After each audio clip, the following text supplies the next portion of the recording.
You see, over the years, all the greats from all the great racing series have come here. Indy cars, stock cars, Formula One, Can-Am, Trans Am. They've all raced at Riverside, and this is the only place in the world that can make that claim. Riverside has been the launching pad for careers. Men like Dan Gurney and Mark Donahue launched their careers with victories here, and from the stock car ranks, Bill Elliott and Ricky Rudd both won their first race at Riverside. But Riverside has also ended careers and lives. The souls of old Joe Weatherly and European giant Rolf Stomlin rest out there somewhere. And then there's the death of this racetrack itself. After 3 glorious decades, Riverside is finally going to close. That's one of the stories we'll be following today on our live coverage of the historic 27th and final running of the Winston Western 500. Now let's meet our TBS Sports broadcast team, and we'll start with the guy who gets rid of his rookie stripe after a great job at Rockingham 2 weeks ago. Down on pit road, let's go to Pat Patterson. Thank you, Dave Despain. And on pit road is Jeff Bodine. Now, he's no stranger to victory lane. He's on the pole for this one today. Jeff, how do you go about attacking this track?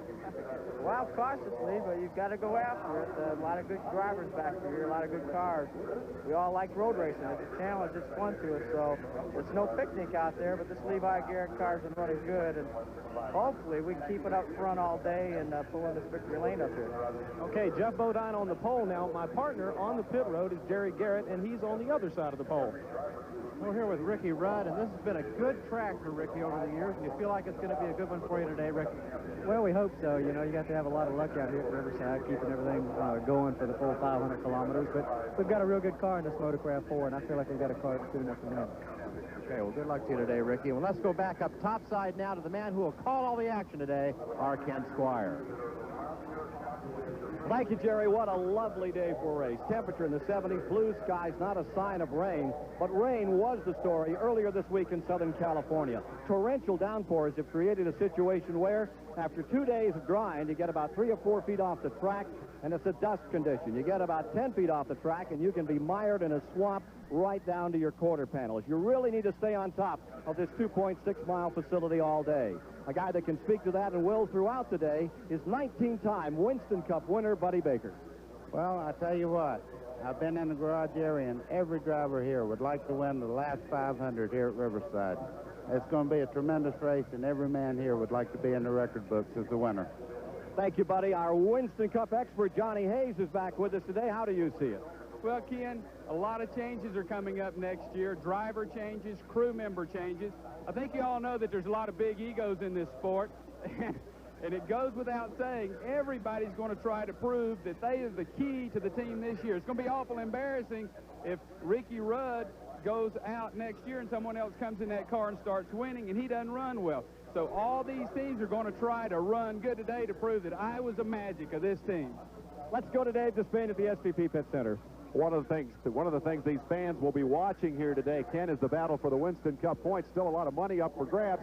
But at the top of the heap, Dale Earnhardt has already locked up the championship, and he is certainly going to be out there charging today. He has something yet to prove this year. If he can win this race and the final race of the season in Atlanta, he can tie the modern record for single-season victories. Watch for Earnhardt to be on the charge.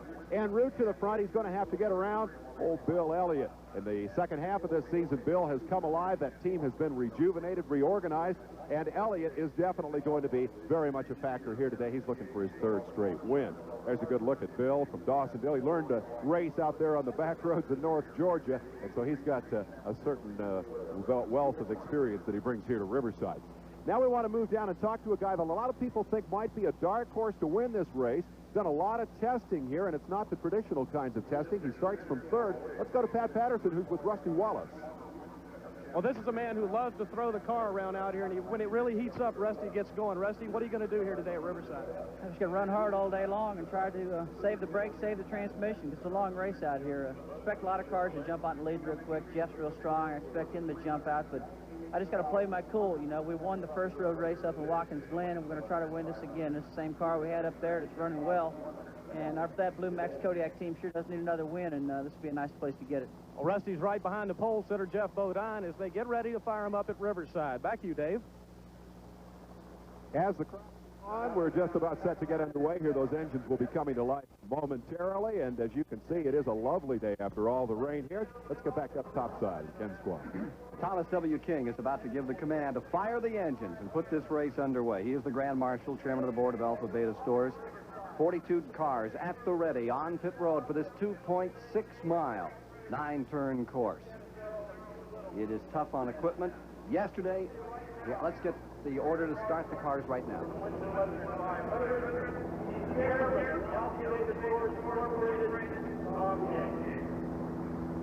And the command has been given to fire the engines. Thomas W. King giving the words to get this field underway.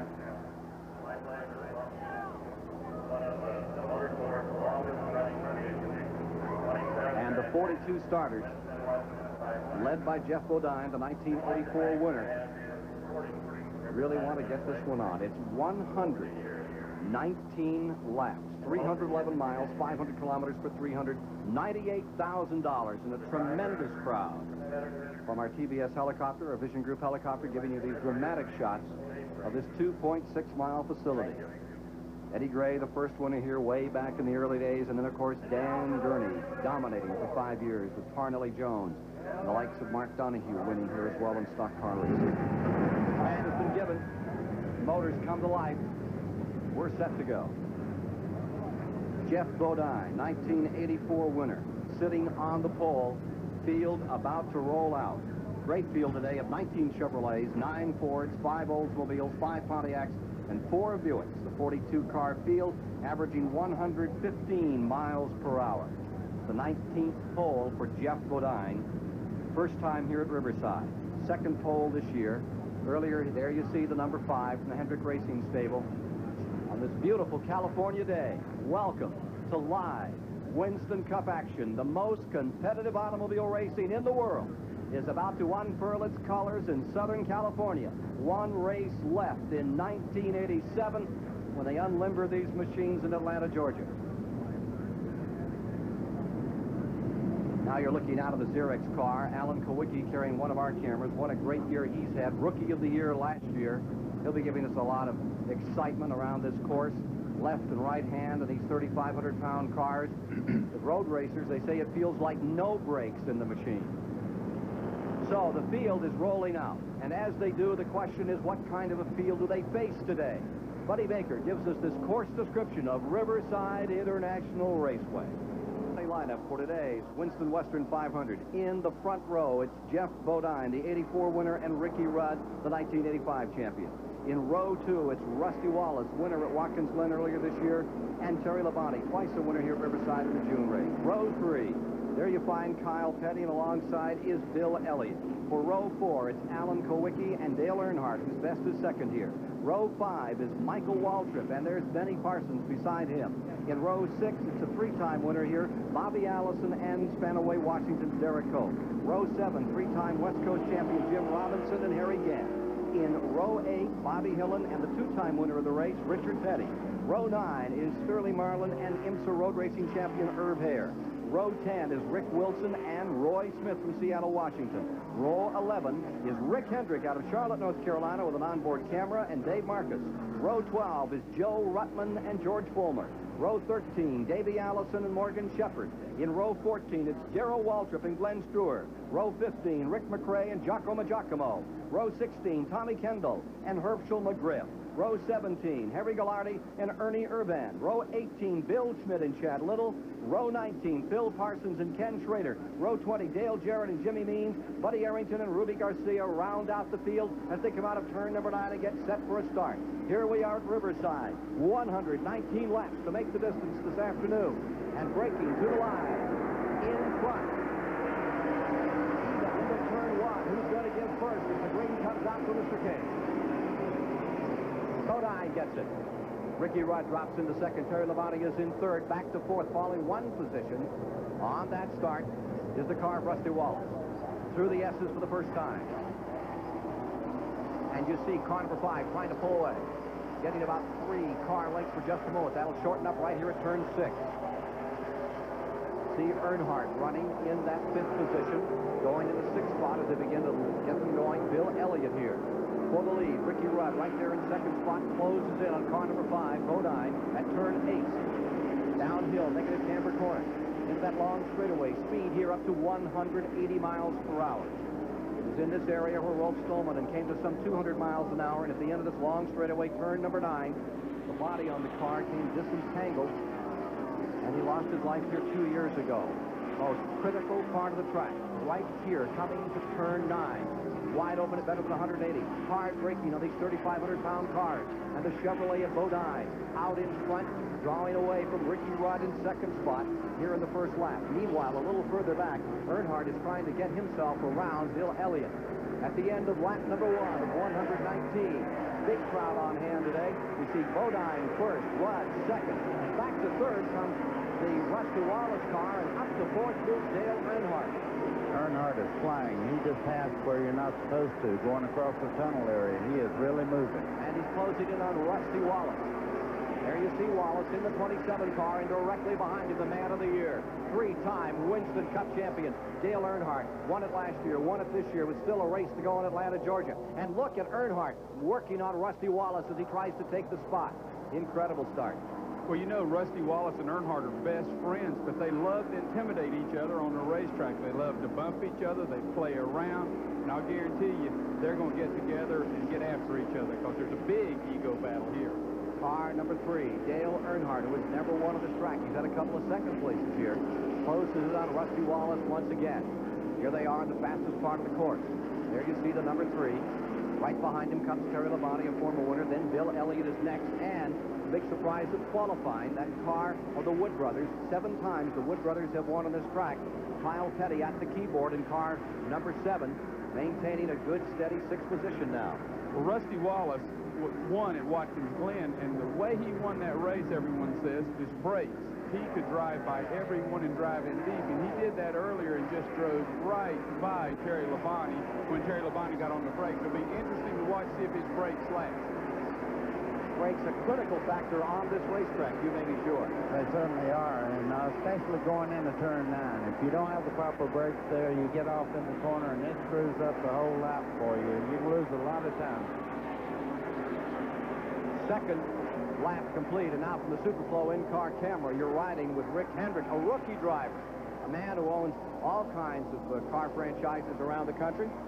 Well, Rick Hendricks asked me to tell his kids, Ricky and Lynn, hello for him and not to worry about him. So we're going to take good care of your daddy, and your mom's here, so watch your daddy have a good time.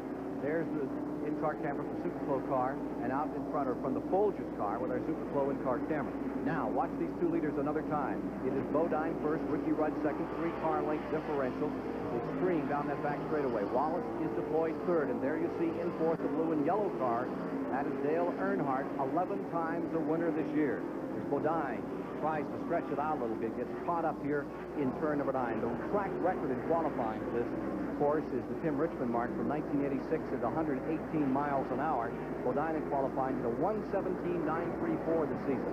There you see the interval between 1 and 2. Jeff Bodine, who won this race, as you remember, in the darkness back in 1984. Sparks flying off the car. Bobby Allison looked like he had it won and cut a tire late in the race. Now there's car 15. And you're inside the Xerox automobile. Xerox car of Alan Kowicki, who is running in 11th place. Alan Kowicki trying to move up through this field. Front at turn 6. The leaders busting through.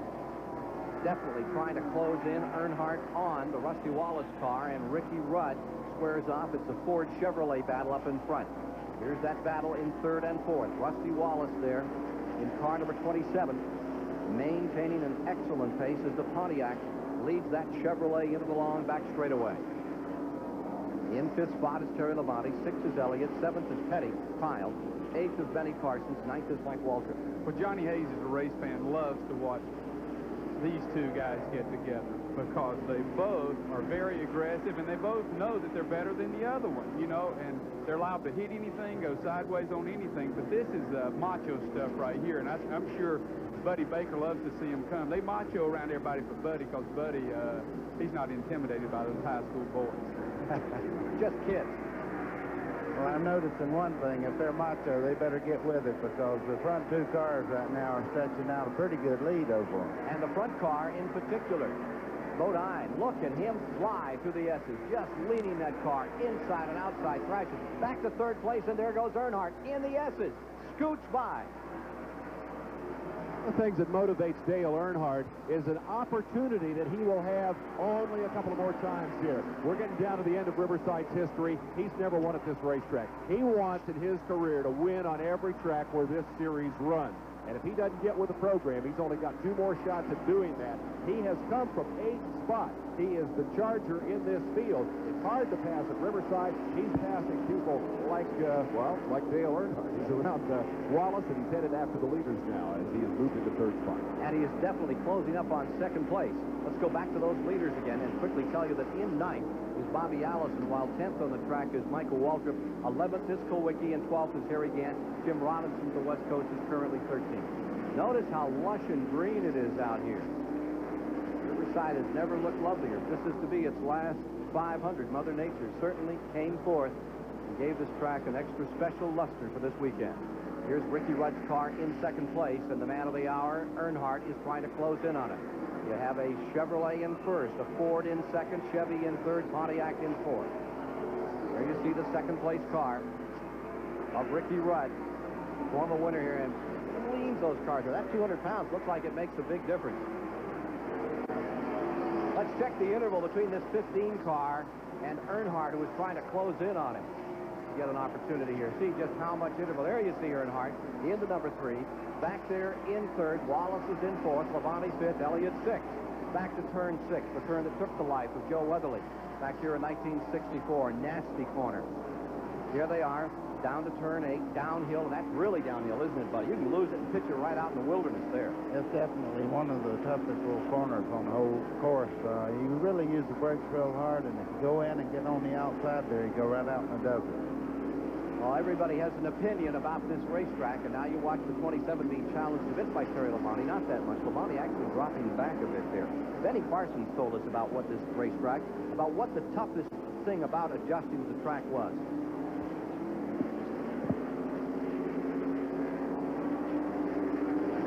The biggest problem is that you're going to the right primarily, and we always go to the left. And, you know, you just get that little heart jumps up in your throat about every time you go into turn 9, turn 6 here, because it is a right-hand corner. Whereas back in the oval track, we have made so many left-hand corners that your heart don't jump up like it does at Riverside. It's a heart pounder for sure as they come up here through that little cardiac canyon that leads up into turn number 6. Those S's can really get you. Get off in there or have a little problem with your steering, and you got big problems. Well, you got a lot of problems. If you drop off in the S's, you also blind the vision of the cars coming, and if you slide back out in the racetrack, you get hit. That's about 130 miles an hour. You had steering go away there one time. Morgan Shepherd around in the S's right there. You see the dust that he threw up, but it's really not as bad this year because of the rain that we had. He's got something amiss there on him. Yeah, he's crawling crab-like back toward the racetrack. Something truly amiss on Morgan Shepherd. Saw his wife and baby daughter out here this morning. He was all pumped up for this race, but something happened to car number 26, the Bernstein car. Let's take a look in the replay. We can see what happened here. He got with somebody. The other guy kept on going. Let's get an identity on him. He's trying to get underneath him. Spins off. Is that Richard Petty or Buddy Arrington there? Kind of look like their colors. It was a West Coast car. It was Glenn Struer out of Simi Valley, California, the 81 car, which is also a blue with red piping car. So Morgan Shepherd back underway again and dropping out of the top 20 here. Back with the leaders another time. There is Jeff Bodine in front, as he has been from the outset. Came off the point. In the 2nd spot is Ricky Rudd. And Earnhardt closing all the time in 3rd. Jeff Bodine with 5 Winston Cup victories to his credit. Since 1979, he's earned over $2,600,000. And going into turn 1, we have a bad smoker. I think Herschel McGriff, defending champion in the West Coast Series, is in trouble. And there's a big oil down here. Indeed, car number 04 has blown an engine, and it is bringing out the first caution of the day. First yellow flag will come out at lap 8. while working lap 8. Herschel McGriff, 60 years old in December, driving with a broken leg today, is off the track, and he has poured oil and lubricant from the start line all the way into turn number 1. Here's the look from the in-car camera, the Superflow camera, and Rick Hendrick got a pretty good look at this guy right here as he went off the racetrack, because Rick had been following Herschel around here for about 3 or 4 laps. That's smart on Hendrick's part, because he's the rookie. Even though he's been around racing all his life, he is a rookie driver on this racetrack, and Rick was just following Herschel around. Herschel has driven, I don't know, 300 or 400 races on this racetrack in a career that dates back into the 40s, but now, unfortunately, Herschel McGriff has taken us off the racetrack into a yellow flag condition. The cars are coming on pit road, and we'll be back with more of the action of the Western 500 right after this. Pit road, as all of the front of the field came on the pit road, the Bill Elliott team was changing tires, and as they did, 2 members of their crew were injured. Now we're watching what happened. You can already see Mike Waltripp's car spun around 2 other cars. This is after it has come to a finish. The 9 car was up on the jack, and 2 people were injured. This is one of the worst pit roads, most difficult places to get on. For more on the story, let's go to Jerry Garrett on pit road. Well, Ken, right now we have preliminary word that Chuck Hill and Butch Stevens were the 2 crew members involved. We don't know the extent of their injuries. They're both talking to their fellow crewmen right now. They don't seem to be too seriously injured. We hope not. Yeah. But it's very crowded down here. This pit road is as crowded as it has ever been, and we've got to watch for this type of activity down here. Be very careful all day. Well, that frenzy that takes place when they pit cars, and Elliott was pitting either in the first or second pit as you enter into the pits. NASCAR has closed pit road. No one can bring their car in now. This is live from Riverside, California. There has been an incident on pit road, and 2 members of the Bill Elliott crew apparently were run over while they were attempting to pit the cars. First caution of the day created when Herschel McGriff blew an engine. Let's go to Pat Patterson. Bobby Hillin Jr.'s car was in, and apparently in that altercation, he had a lot of the front left side of his car was damaged. The crew was trying to mash the hood back down. A lot of cosmetic work will need to be done. That certainly is going to mean he's going to be back in a few more times, but that was the story on this end of the pit road. It happened on the left front of the car. The left front tire man and the carrier, I believe, were the folks involved in the incident here early in the going. We're waiting for an update on the condition of the 2 injured men on the Elliott crew. Bill Elliott sat there, looked very upset, and they backed him off. His brother Ernie and Dan for just a moment spoke to him, and he has come back on the track. He is back with the field, and I'm sure they're talking to him on the radio now about what is happening on pit road. Again, NASCAR has closed pit road at this time after this crash. And there you see Elliott's car back on the track. He has not lost a lap, but he was running way in the end of the field as he sat there and waited word on his compatriots out of Dawsonville, Georgia, who worked on this car. Again, it was lap number 8 when we had the caution, and as they brought all the field on the pit road, Elliott had pitted very early. He was running well up in front in the first 5 or 6 positions. Let me correct that. He was running just out of the top 5 or 6. He was back a little further than that. He had gotten in with the first group of cars, and as more cars from the rear of the field came on pit road, this incident, I think somebody got hit in the rear. Michael Waltrip got spun around and may have hit someone. Here's Jerry Garrett. We're down here with Dan Elliott, who was also injured just slightly in that. Dan, tell us what happened. Don't know what happened. I came around the car, got my tire off, downed my tire, turned back around. I was putting the other one on, and people came across the top of me. I didn't know if a car hit them or a car hit our car, and it pushed me out of the way, and I fell on my shoulder and my leg, but other than that, I'm okay, but I couldn't see what happened. Okay, well, do you have any preliminary word on the other crew members right now? No, I don't. Okay, well, we also have word that Steve Caldwell, a 3rd and a 4th crew member on the Elliott crew, were also hurt. We will update you on this story. This is pit road where the action is taking place. A serious incident on pit road in the early going involving the Bill Elliott crew.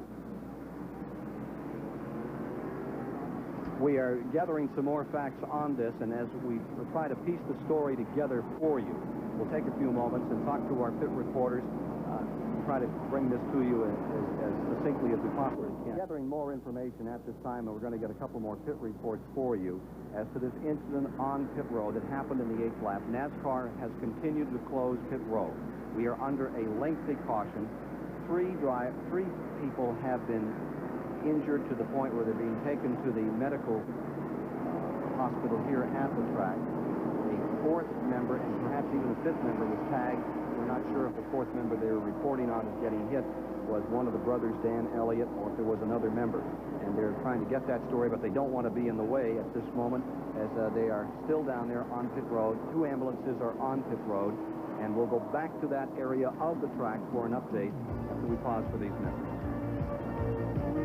With you at Riverside, California, after a serious incident in the 8th lap has put out a caution flag originally created by a blown engine. That was a little matter, but then as the front of the field came onto pit road, the car in the very first pit was Bill Elliott's number 9. Here we see this is taken just after the incident took place.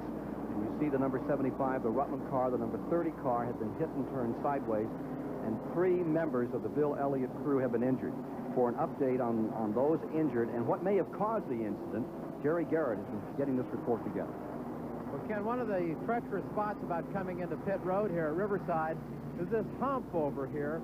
I don't know if we can see it too well, but there's a couple of skid marks on that hump. If you come in too fast through this dip, you get almost airborne coming in here, and you lose control of the car. And I think they were coming in here 3 and 4 abreast in that pit stop, and that may have been what caused this thing.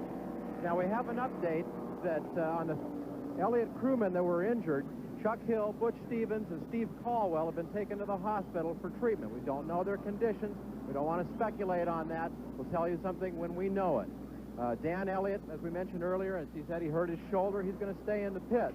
Now, members from the Darrell Waltrip pit and also the Terry Labonte pit have come over and offered their services to the Elliott crew, which is now shorthanded, a very magnanimous gesture. George Fullman, and he is leading for the first time in a Winston Cup race since 1974. As they come down for the green flag, they'll take it on the back straightaway.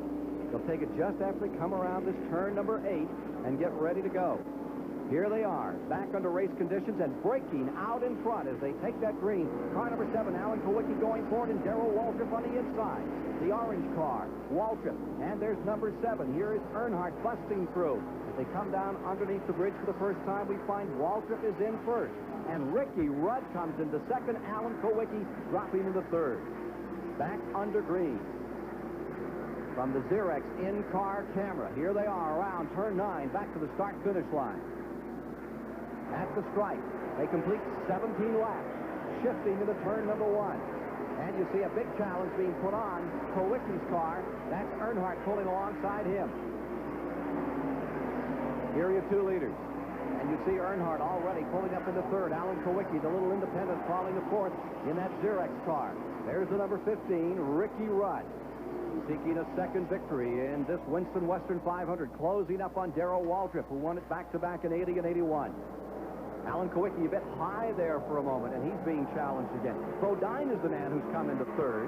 Bodine has come to third. Kowicki is fourth, and Earnhardt is right behind him. Now Earnhardt's right in front of him. There's Bodine in the third. And in fourth, it is Dale Earnhardt with Alan Kowicki falling to fifth, and in sixth is Rusty Wallace. George Fulmer back to seventh. Well, I think when they started there, I believe Darrell Waltrip, the way he slung by everybody, he probably said, "Thanks a lot, Waddell. That was nice power." Now look at this battle up in front. And as we watch the leaders going down into turn number 1, car number 15 has gone back in the lead. Look at Bodine trying to dive beneath Waltrip. He gets right on the bottom of the racetrack. Around turn 9, 130 miles an hour here. And it's Jeff Bodine sticking on the bottom of the track, and he's going for second place. Ricky Rudd in first. Bodine in the second. Darrell Waltrip now deployed third. Earnhardt shaking loose, comes up in fourth. And Rusty Wallace, you saw the move there as he swung to the inside, takes fifth. Alan Kowicki dropping to sixth. Look at Earnhardt on the attack. He may not have won here. He's had a second place here, but he sure uses up that racetrack.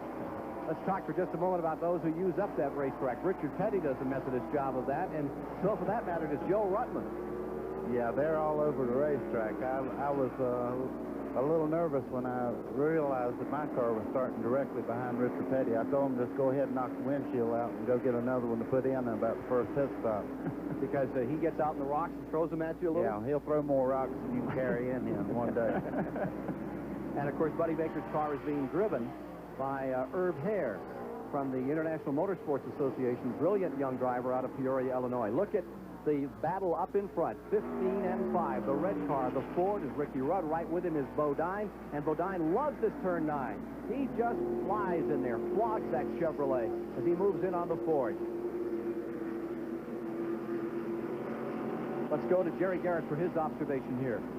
Well, Ken, we're down in the pits of Sterling Marlin, the number 44 car right now. There's a lot of consternation down here. When they closed pit road, no one could pit. When they opened it back up finally after several laps, there was an ambulance parked in Sterling's pit. He was not able to pit. As a result of that, he has gone from second place to last on that restart. He's now flying up through the field, and his pit crew is trying to confer with the NASCAR officials to get him repositioned in some equitable spot in the field because they don't think what happened to them was fair. Earnhardt in third, and in the fourth falls Waltrip. Wallace in fifth, Kowicki in sixth, Bobby Allison seventh. As you see, Dale Earnhardt trying to close in here. Rusty Wallace is also on the move into the fifth position, moving around Kowicki. It's amazing how well Kowicki has done this year. Back to full song another time. There's a very slow car just in front of those leaders. Somebody off the pace just a bit. Looks a little like George Fulmer's car, but I can't believe it's him. That is car 81 that's in trouble. Glenn Stewart from Simi Valley, California, that's off the pace. Look at Bodine. Once again, trying it outside, buddy. Well, you know, when he qualified, he was much quicker through turn 9 than any car that qualified, and that seems to be a strong suit. But Ricky Rudd's using a lot of racetrack getting into 9, and he can't make his move. And those two together are pulling away just a tickle from car number 3, Dale Earnhardt, in the third position. Waltrip in fourth, Wallace in fifth. Going sixth is Alan Kowicki, and he's about to get some heavy pressure from Bobby Allison. Well, Bobby Allison's always been a great road racer. He's doing a heck of a job today. He's coming up through the field. And Bobby's aggressive, but he's also smooth and he's smart, and he will take care of the car and use it when it's necessary. Leaders around turn 6. Down the hill. There's no turn 7 on this track. Turn has been disregarded for some time. Here they are. Same turn 8. Wide away, negative camber. And Ricky Rudd stays out in front. Two previous winners in first and second. A man seeking his first win here, Dale Earnhardt, who has won the 11 races this year, being trailed by Darrell Waltrip. And pulling away from it. Boy, a lot of power out of that Lula Rosa engine. Car number 3. Here's Bobby Allison trying to close up. Now, here comes the Alan Kowicki car. Remember, that's in 6. Bobby Allison right there with him, and also Parsons. Parsons in the 35, Terry Labonte back there.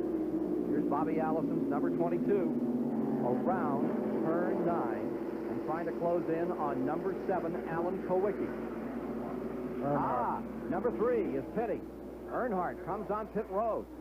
Unexpected stop for Earnhardt.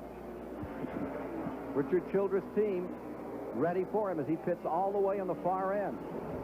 I'm sure he cut down a tire. This is the kind of thing you face at Riverside. Those tires are thin, they get hot, you can push a rock through them very easily, and that's just the kind of problem you have here, so you just have to go for it and change them. 12 and 1/10 seconds for tires on car number 3. And that is a great stop. That is a great stop. Dale Earnhardt back on the course as you see the field rumbling up on him here. There's Chad Little, the guy that just won the Winston West Championship, right behind Earnhardt. Back with the leaders again. Ricky Rudd, number 15, staying on the point. And perched on his rear bumper. Here comes Bodine looking again. Here's Bodine trying to draw alongside. They're even at 180 miles per hour. Who's going to lift first? Rudd pulled over and gave him room to go by, so I'm sure Ricky said, well, I pulled you down that straightaway 7 or 8 laps. I'll let you try, and I'd like to follow you a while and see if I can't work on your rear bumper like you've been working on mine, big boy. Here they are, car number 15. Ricky Rudd back to second place now. Bodine, man, it's set on the pole, now back in first. Chevrolet leads it. Ford is in second. Chevrolet is in third. Rusty Wallace's Pontiac is in fourth. Then it's Alan Kowicki back there in his Ford in fifth position.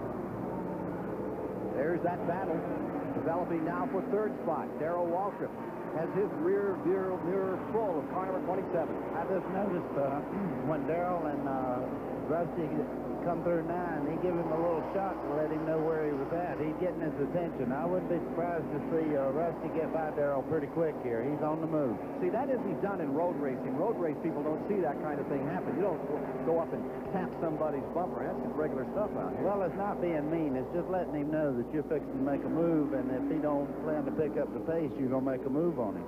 Oh, yeah, Buddy Baker. It's not being mean to knock him off into the third turn. I just told him I didn't want to hold me up. But let me tell you something. Poor old Darrell looked back there a while ago. He had Earnhardt and said, oh, Lord, and I looked back. Here comes that crazy Rusty Wallace. So he's sitting there saying, I can't relax. Let's go to the pits and Pat Patterson. Story on Dale Earnhardt's car is this flat tire, as they've already marked it here. Now, we told you earlier that you can get into this kind of trouble at Riverside, and that's exactly what has plagued the number 3 car. A flat tire, that caused a pit stop, and it lost Dale Earnhardt some valuable time. Earnhardt has dropped out of the battle. This is the battle right now. It is for third and fourth. Waltrip's number 17. Poor old Darrell there trying to hold off the number 27. Look at Wallace down on the inside. They'll come to the wire, dead even, and that'll give Waltrip some advantage as they come into the left-hander. No! A great move by Rusty Wallace, and he is around Darrell Waltrip. One quick note. Poor old Darrell has come from 27th starting spot. He really got the benefit of that yellow flag. The 3 cars that qualified 1, 2, 3 are ahead of him, and then comes the 27th qualifier, Darrell Waltrip. So he has solved one of his big problems today, and that was how to get to the front. For just a moment, Darrell Waltrip owned Rusty Wallace. For a split second, they had him right on the outside, and it could have been disastrous, and they just ease on through. Now you see them with Rusty Wallace in third, Darrell Waltrip in fourth. The leaders, meanwhile, are still Jeff Bodine and Ricky Rudd running nose to tail for first place here in our live coverage on the Superstation of the Winston Western 500. There's more to come, lots more action, so stay tuned. 5 of 119 laps complete. You're watching car number 3. That is Dale Earnhardt fighting his way back to the field. He dropped to 29th after he had to come in for a tire change. He's just passing Davey Allison, closing up on Jim Robinson, 3-time Winston West champion. Up in front, Bodine leads, Rudd second, Wallace third, Waltrip fourth, Allison fifth and flying, Parsons sixth, Labonte seventh, Kowicki eighth, Kyle Petty is ninth, Harry Gaddis in 10th. Let's go back up with those leaders another time, and here they are, still stuck together just as they were earlier. Jeff Bodine, that his biggest payday, 1986 Daytona, when he took that one home. Out in front, Ricky Rudd rambling along in second place in the Bud Moore Ford. Then there's a bit of an interval back to third where Rusty Wallace has the Pontiac. So it's Chevrolet, Ford, Pontiac, 1, 2, 3 here at this juncture of the Winston Western 500. Live on the Superstation this afternoon. You're riding with Jeff Bodine here as he just guides this car, this 3,500-pound car, so gingerly around turn number 9 and then flat puts it back toward turn number 1. Jeff Bodine out in front. He works really hard to be a good racer, road racer. I try to be. I guess I go back to running roads back in Chemung when I was a kid in high school. All those dirt roads and windy, curvy roads up through the mountains gave me some practice, I guess. Maybe for road racing, I don't know. But it seems like the first time I got into a road race, I enjoyed it. I did well. And I really do enjoy road racing, and maybe that's part of it. If you enjoy something, you do it better, or you try harder. I don't know what it is, but it's a lot of fun. There you see Jeff Bodine out there having a lot of fun in car number 5 as he continues to lead on this treacherous 9-turn Riverside International 2.6-mile road course. Ricky Rudd stays right in second. Up to 22nd has moved Earnhardt. He was in 29th. He's picked his way through. And Bill Elliott's car is now showing as 15th. And the report is that none of those injuries critical on those 3 mechanics that were hit on pit road back at lap 8, and we'll update you on that story again as soon as possible. We have assistance from other pit crews for the Elliott team as they swap back and forth among teams out there to help Elliott through this crisis that happened early in today's race. His crew depleted. Dan Elliott was also knocked down. He is fine. He was with us on the telecast for a few moments, and Elliott is out here trying to gather it back up. Assisting that depleted Elliott pit crew will be 2 men from Darrell Waltrip's crew and 2 from the Junior Johnson crew, Terry Labonte's race team. Well, there you see Bodine getting a little breathing room now. He's got almost 3 car lengths. That's the biggest lead anyone has enjoyed in this race. George Fulmer briefly that. Now you see Waltrip in the 17 car. He's back there in 4th, facing Rusty Wallace, who is in 3rd. Darrell Waltrip around turn 6. He'll get his season rolling as well. Darrell Waltrip is having a lot of pressure coming up from behind him. Bobby Allison, Benny Parsons, Terry Labonte are hooked up together coming after him. There's a slow car in between, but it won't be long. Darrell will have his hands full. You can see everybody coming into the camera right now. Now that slow car is Tom Kendall, the young driver from UCLA, who was the IMSA champion, GTU car number 76 for the last 2 years. The International Motorsports Association, 1 car slowing dramatically here. It's like Sterling Marlin. And Bobby Allison's car thundering down into turn number 9, followed by Benny Parsons. Allison in that 5th position, Parsons in 6th. Benny definitely closing up in here. Buddy Arrington scooting by. Ken, if you notice, Bobby Allison's closing in really fast on Waltrip, and he's bringing Benny and those guys with him. But as this racetrack gets slicker, Bobby Allison gets better and better. I tell you, he's about as fast a car as anybody out there right now. And if he gets a few breaks, he'll be right up there hammering with Bodine. And the 83-time winner, 2-time winner of this race, Bobby Allison, is definitely closing ground all the time here. There you see this little trio.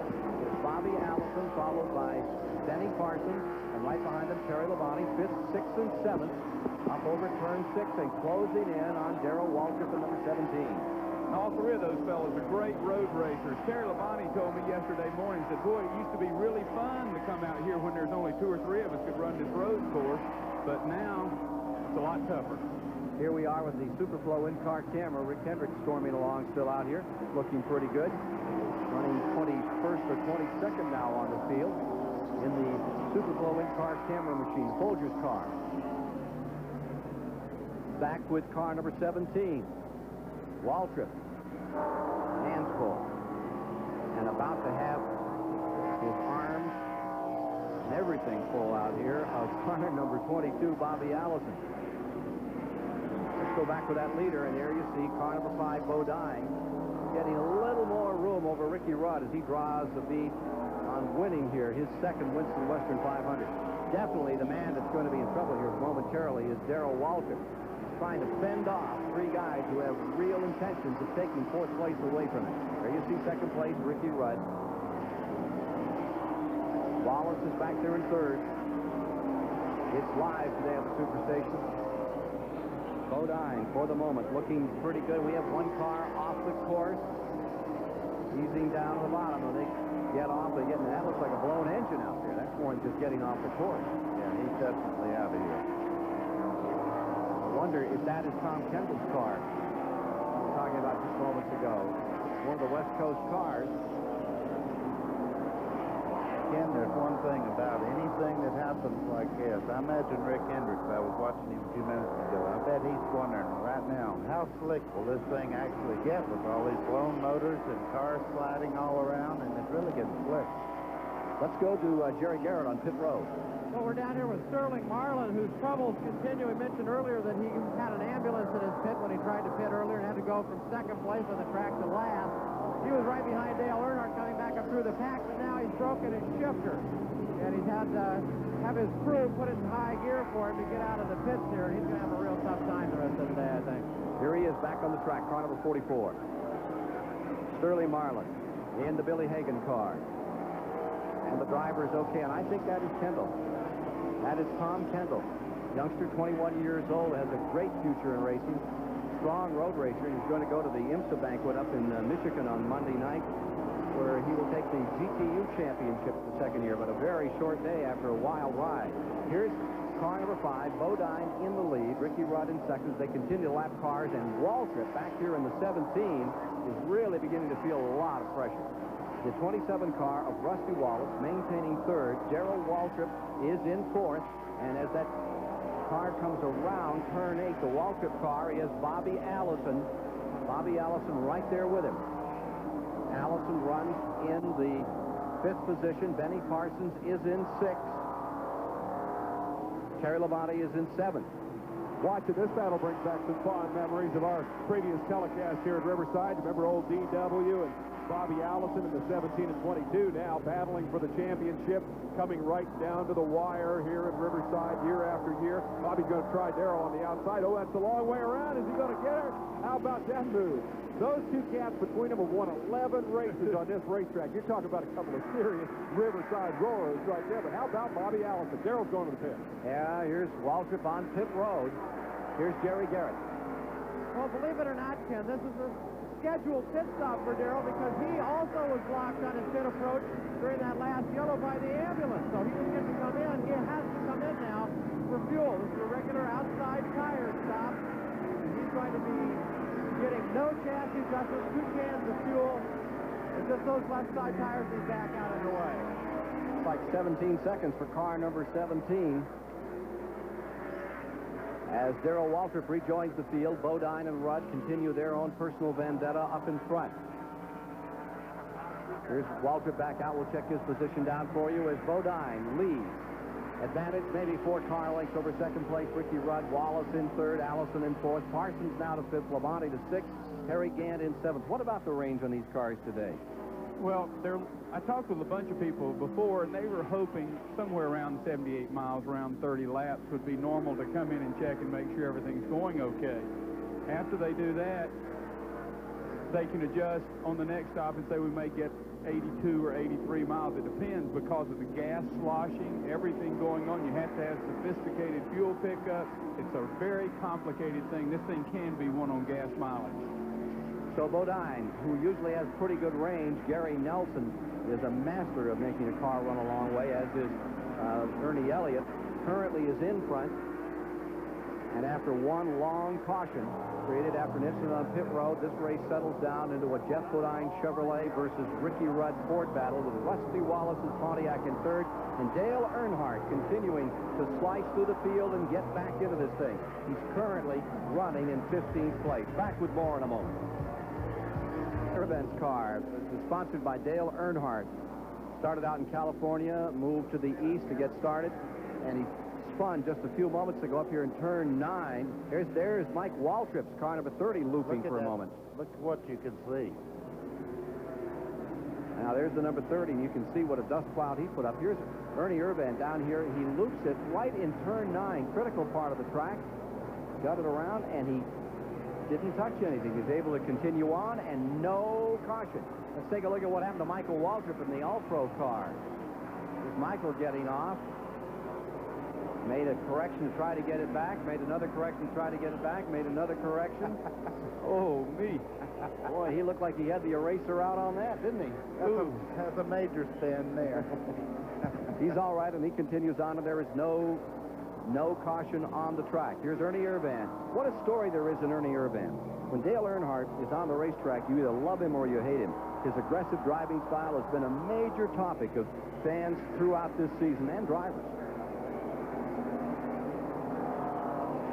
Well, I'm a tough racer, Ken, and but I'm a good person in person as far as everyday life. I can get along and do things for people and hand in hand. But if you're an anti-Earnhardt fan, you probably couldn't believe Dale could ever be Mr. Nice Guy, especially to one of his competitors.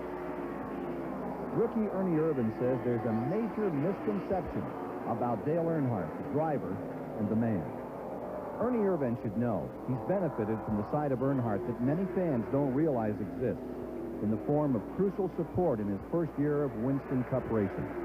You know, he's helped us on our race car, and you know, I mean, he's took it in himself to help us, and you know, we didn't ask him a lot. You know, we talked to him, and you know, he decided to do it, and you know, that just shows he is kind too.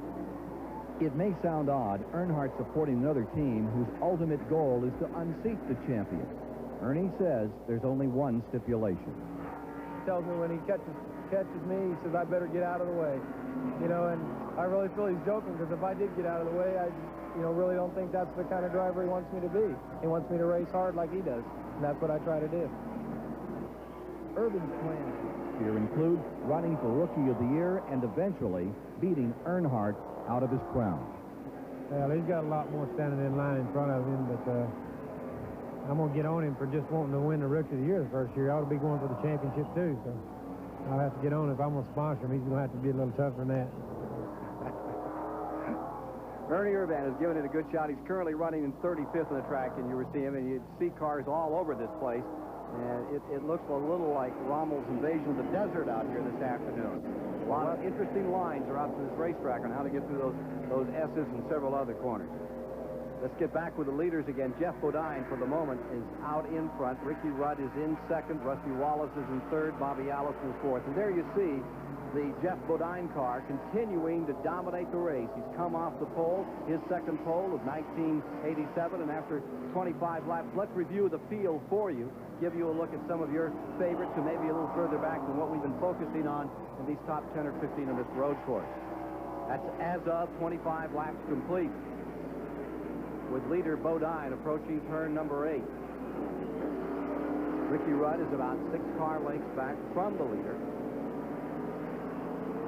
And Bodine, he'll run that thing till the wheels come off this afternoon. He really likes the road race. He really does. And I tell you, he's the type of guy that runs Martinsville well, Daytona well, and he gets on a road course, and he's a tremendous driver there. He's just an all-around good race driver, period. He said an interesting thing about this racetrack. You see how Irv Hare's running in 16th there. Jeff was talking to me the other day. He says, you know, if they lose this place, they'll be losing a page from the history books of motor racing. And I think that sums up how a lot of folks feel. We may be watching our last. Winston Western 500 here. There's plans to run here next June, but after that, big question mark about the future of this track as housing tracks all around this area continue to move in on it. And for several years, we've been running the last Riverside. Here's car number 27, Rusty Wallace, getting ready to pit as we watch our leader here. And there's Chad Little, the Winston West champion, just 24 years old. And he's won the championship of the West Coast. Rusty Wallace, who's maintaining third spot, is on the pit road at this time. Change of tires for Rusty. Rusty Wallace has one of the top pit crews in racing. Harry Gantz coming right in behind him. Right in behind him. If we just bring our camera back, you'll see Harry Gantz, number 33, in there as well. There's Rusty pulling out, and Parsons is also pitted. So they're all coming in for fuel here, and Bodine staying out. I say all, 3 of them came in at this point. And that battle of the range, just how far you can carry a car and a tank of fuel, gets critical at this time in the event. We are now showing some 37 laps complete, 37 down. Well, you know, we said earlier they were all hoping to get 30, and the caution came out somewhere around the 8th lap. So a lot of people are being a little conservative. They want to make sure they get that tank all the way full, because if you run out of gas here, you're in big trouble if you run out down there, because they'll have to send a truck out to get you. The story on car number 5 is he may pit right now. He may pit right coming now. down Pat pit road. Patterson is there. Gary Nelson's award-winning pit crew will go to work on the leader, Jeff Bodine, the yellow and white car. Bodine brings the car smoothly into the pits, as they'll go to the left side, the driver's side of the car, and change 2 tires. Take on 2 loads of fuel here, no chassis adjustment on the car, as Bodine will look to get back out as quickly as possible. They will not change 4, it will only be 2, and Bodine is down and away. Bobby Allison has also pitted at this time, so Ricky Rudd has appropriated first position here in our coverage of the Western 500 on the Superstation. Kyle Petty's bringing his car in. Dale Earnhardt gets a chance to run a little further. He will definitely be moving through the field now and getting a chance to run back up on those leaders with these pit stops. I'd like to ask Johnny Hayes a question about that fuel mileage situation, or Baker either for that matter. These guys, as we mentioned, went into that long yellow at about lap 8. Most of them came in right away, and then the pits were closed, and they couldn't come back in. We're at 38 now, so they've essentially run about 30 laps, but they ran nearly a third of that under a yellow flag. And my question on this racetrack, where we've seen the race won and lost by a late stop for fuel, were they able to learn anything there about their gas mileage, or does the fact that so many of those laps were under yellow render all that information useless? No, I think they do learn quite a lot from it. They can examine, they can estimate and figure, well, we're getting 3.8 under green and we're getting 4.8 under caution. I think those kind of things they do figure because they do have fuel specialists. Ricky Rudd's coming down pit road. Leader is on pit road. Ricky Rudd bringing number 15. You see him pulling right in front of the Superflow in-car camera of Rick Hendrick. Folger's car coming back on the track. He should come right by number 15. There you see him. And car number 15, Rudd, is in, putting on left side rubber. We're talking about great pit crews, and all these teams we're watching year in, year out. These are best. And the reason they're the best is they've been together forever. That Bud Moore crew's been together since Buddy Baker was 17 years old, ran his first race, I think. Toward the 40-lap mark, a 23-second stop here, almost 24 on Ricky Rudd, and that will be costly. Usually that Bud Moore crew is snappy. Well, one thing I noticed about Ricky Rudd, several of the cars that have stopped took on 2 tires. He took on 4. That may be a decided advantage in just a few moments because the car will run quite a bit faster with 4 new tires. So we'll pick up a new leader for you here in just a moment. We're watching car number 78 idle down on the pit road another time. And as we get to this point in the race, it is fuel stops that are the order of the day in the Winston Western 500 at Riverside, California. We had a moment early in this round where car number 3 had to pit early. That was in the last 10 or 15 laps, call it this round between the last fuel stop, and fell back to 25th spot. Earnhardt will find himself right back up with the leaders now, as they've also pitted. He's into the top 5 for sure, and we're waiting for official documentation from NASCAR as to exactly where Earnhardt is.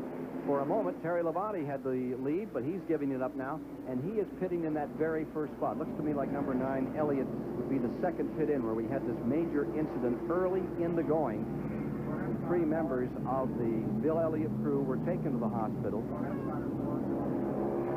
There seems to be good news on that. We're waiting for a further hospital report.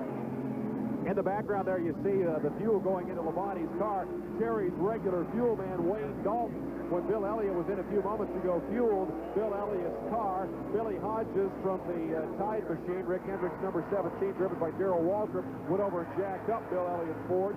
Jeff Chandler off that same team filled up the car. Tourist team regulars Mike Thomas and Ernie Elliott handled the tire changes. A community effort to keep Bill Elliott out on the racetrack after that early incident. And Buddy Baker, whose race car is that anyway? What's going on here? I don't know. They pushed it all the way down the pit road. It looks like they've got a major problem with it. Maybe the shifters have gone, or transmission, rear end, something's major wrong with it. They can't get it refired. Jerry Garrett can tell you the answer to what's happened to your car with Air of Hair out there. There he goes.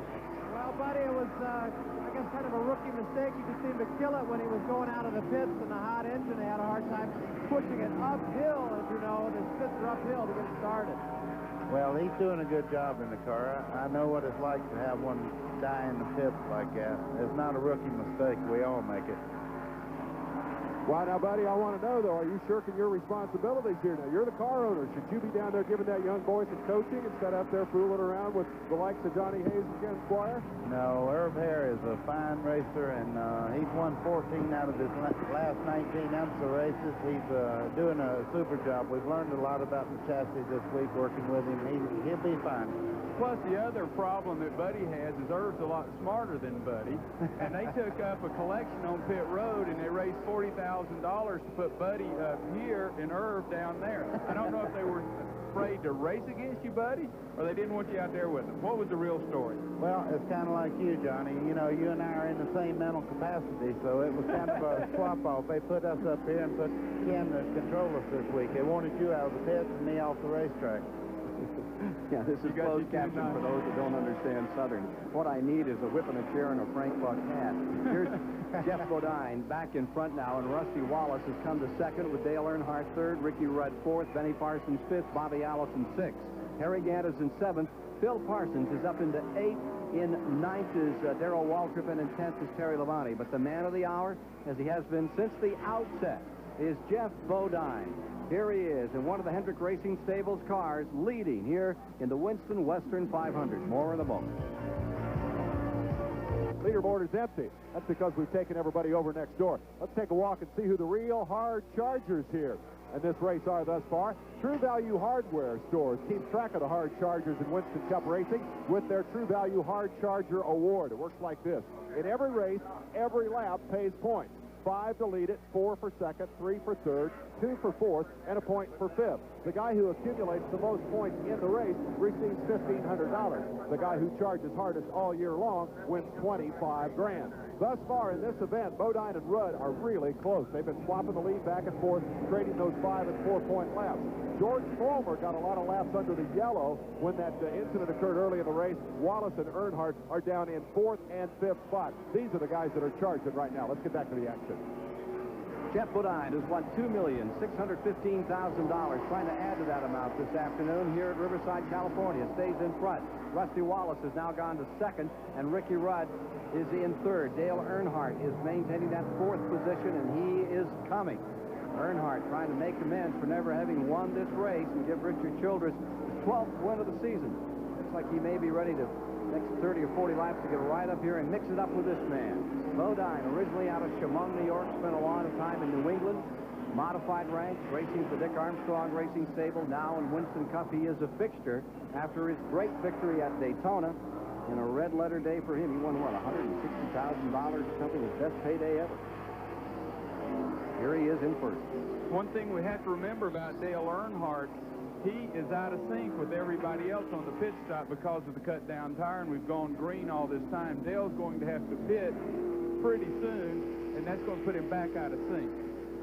Well, we can perhaps get an interval here between that first and second place car of Bodine and Rusty Wallace closing in. Wallace's Pontiac, remember, Wallace won Watkins Glen on that road course earlier this year. I think it's going to be about 11 seconds, a little over 10 seconds between first and second spot now as Bodine continues to pile up a bit of a lead, which is a surprise for some here today. He didn't set any records in qualifying, but he certainly is putting together a good run at this time. Earnhardt 4th, Benny Parsons 5th, Bobby Allison 6th, Terry Labonte in 7th, Harry Gant is in 8th, Darrell Waltrip is in 9th, and Phil Parsons is in that 10th spot. That's how they stand with a total of 45 of the 119 laps complete in this $389,000 next to last race of the 1987 season. Now let's see if we can get interval between first and second spot to give you an idea of how far back indeed Rusty Wallace is as he tries to close in here and get back up with that leader. There you see the Earnhardt. There is the number 27, which is running in the second spot. Then Ricky Rudd a couple of spots back. Buddy Arrington's car drops on the inside there. There is the 15 car, and there's number 3, Earnhardt. Earnhardt's in 4th, and right there you saw the number 35, that green car of Benny Parsons, which is running in 5th. One of the Folgers cars. Here's Parsons moving right along at a good clip. He does well on a road course, doesn't he? Benny's always been one of the best at Riverside. Every time he comes here, he gets around very well. He's come close to winning here several times. He finished second to Bill Elliott when he won his first race here. From the Xerox in-car camera, here's Alan Kowicki working at it up at turn number 6, closing up on the Red Baron car, number 90. Ken Schrader, who won here yesterday. Schrader came home victorious in yesterday afternoon's encounter with a brilliant ride. There's Harry Gallardi's number 14, one of the West Coast drivers. Remember, there's a war within a war. The West Coast kids get a chance to come out here and try to show their stuff. Well, I think the West Coast people had their feelings hurt a little bit. Here come the Winston Cup people into their hometown, and they get all the credit. And I'll tell you, these boys have done a good job for themselves. Trying to show their colors and get up in here. It's been some time since they've had a winner out here. Have to go back to the alfalfa farmer, wasn't it? The last one that won out here. Here's 27 and 15 continuing their battle for second place. Let's remember that Ricky Rudd changed 4 tires when a lot of those people chose to change 2, and Buddy pointed out immediately, he said, that was a good call, and you watch Ricky Rudd come up through the crowd, so now I know why Buddy Baker's so smart and not a banker or something, owns a race team. Congratulations, There you go. Buddy. You just watch him going into 9 here. He'll put a move on him if you're not careful, man, the next couple of laps. That car's flying into 9. And the other one that's flying is that blue and yellow colors, the Richard Childress car running just back of car number 15. He's back about 30 car lengths, but closing all the time. And notice how the sun bothers you on this racetrack. No matter where you go, sooner or later, it gets you good. Here's Pat Patterson. Well, Ken Schrader came out to Riverside and practiced a lot earlier last week to try to get ready for this one, and he's got problems this afternoon. It's a clutch linkage on his car that's going to slow him down, so you may keep an eye on him in the tower as you see him having a hard time getting in and out of the pit area. Struggle for second place here. Wallace's Pontiac under heavy challenge from car number 15, Ricky Rudd. Dale Earnhardt just watching as these two dish it out, coming up through the S's another time. Wallace wanting his second roadway win of the season. There now. Here we are back into turn number 8. Ricky's going to show it. Now, those tires are going to go away after a while, this kind of a skirmish. Richard Petty in car number 43 is on pit road. He's running 11 on the field right now. 311 miles, 500 kilometers, the distance today. I still want to see him win one more race. I definitely want to see him win that 201st. Here's Richard back underway. Not littering as he came out, dropping his cup of water there. We're getting some reports on that incident. And a battle on that second place battle, I think, is getting pretty good right now, as Rusty Wallace is having a time out there with Ricky Rudd. Here's a car that's showing a little bit of smoke and in trouble. And there's Davey Allison. Davey Allison, who hasn't had a call in some time, is not having a good day. Davey Allison running back outside of the top 15 at this time. Right in front of him is Jimmy Means. Jimmy has a good run this afternoon. Remember, he drove one of the Hendrick cars in Charlotte, North Carolina, with a terrible crash in the 22nd lap. One of the best light drivers out here in the event. So Bodine stays first on a beautiful day at Riverside, California. Here you see him at turn 8. Ricky Rudd is in second, and Rusty Wallace is in third. We discussed Jeff Bodine's feelings about the possible closing of Riverside with him, and here's some other insight he gave us. A lot of tradition, a lot of history behind this track. I've won a race here, and I thank God I have. Now I have a pole here, and so that's good, but I want to come back many, many years and win more races, win more poles, so I don't want to see it go. But go, they say it will. The last Winston Western 500 is this day in California. You're watching it live on the Superstation, home of the NBA. Car number 5 stays in the lead with a pretty healthy advantage now of about 12 seconds over Ricky Rudd in second and Rusty Wallace in third. Dale Earnhardt in fourth, and Earnhardt continues to move at a very, very good clip as if he wants to get back into it. We've been checking and getting an update for you as to the condition of those folks that were hurt on pit road in lap 8 on the Bill Elliott car. And let's get to that now. What have we learned, John? Well, Chuck Hill has a broken right arm, but everything else is fine. Chuck's going to be fine. Steve Caldwell was shook up a little bit, but he's fine. Butch Stevens has a broken leg. Everyone knows Butch, that you buy all your race parts from him, and we're sorry that happened, but they're all doing fine. Well, that's good news. And now we see Earnhardt on pit road, who had been running in 4th place. He's coming in, making a right side, going all the way around on rubber here on Dale Earnhardt's car. So it's good news on those people that were hit by a car on pit road, and not life-threatening, not life-endangering for those 3. Right. If you notice, everybody on pit road notices how well Ricky Rudd's running now, making the 4-tire change, and they're all going to that on the pit stops. It's only about 4 or 5 more seconds to change to the right side, so everybody will probably be changing 4 tires on stops instead of 2. So Jeff Bodine stays out in front here in the Winston Western 500 as the laps continue to unreal. 49 laps now complete. More in a moment. Yeah, watching the Winston Western 500 and watching Dale Earnhardt here after his pit stop. He has been relegated to the 11th position on the field as he thrashes that big Chevrolet back, looking for his 12th win of the season toward the front of the field. as he continues to make his own personal go at Jeff Bodine in first, Ricky Rudd in second, Wallace in third, Parsons in fourth, Terry Labonte in fifth.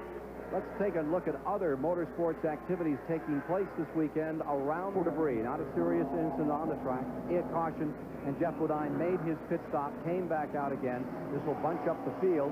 Check down the number of cars as you see more activity on pit road. There you see the Waltrip car just in front of Elliott. You also see the problem they have. They don't have enough room.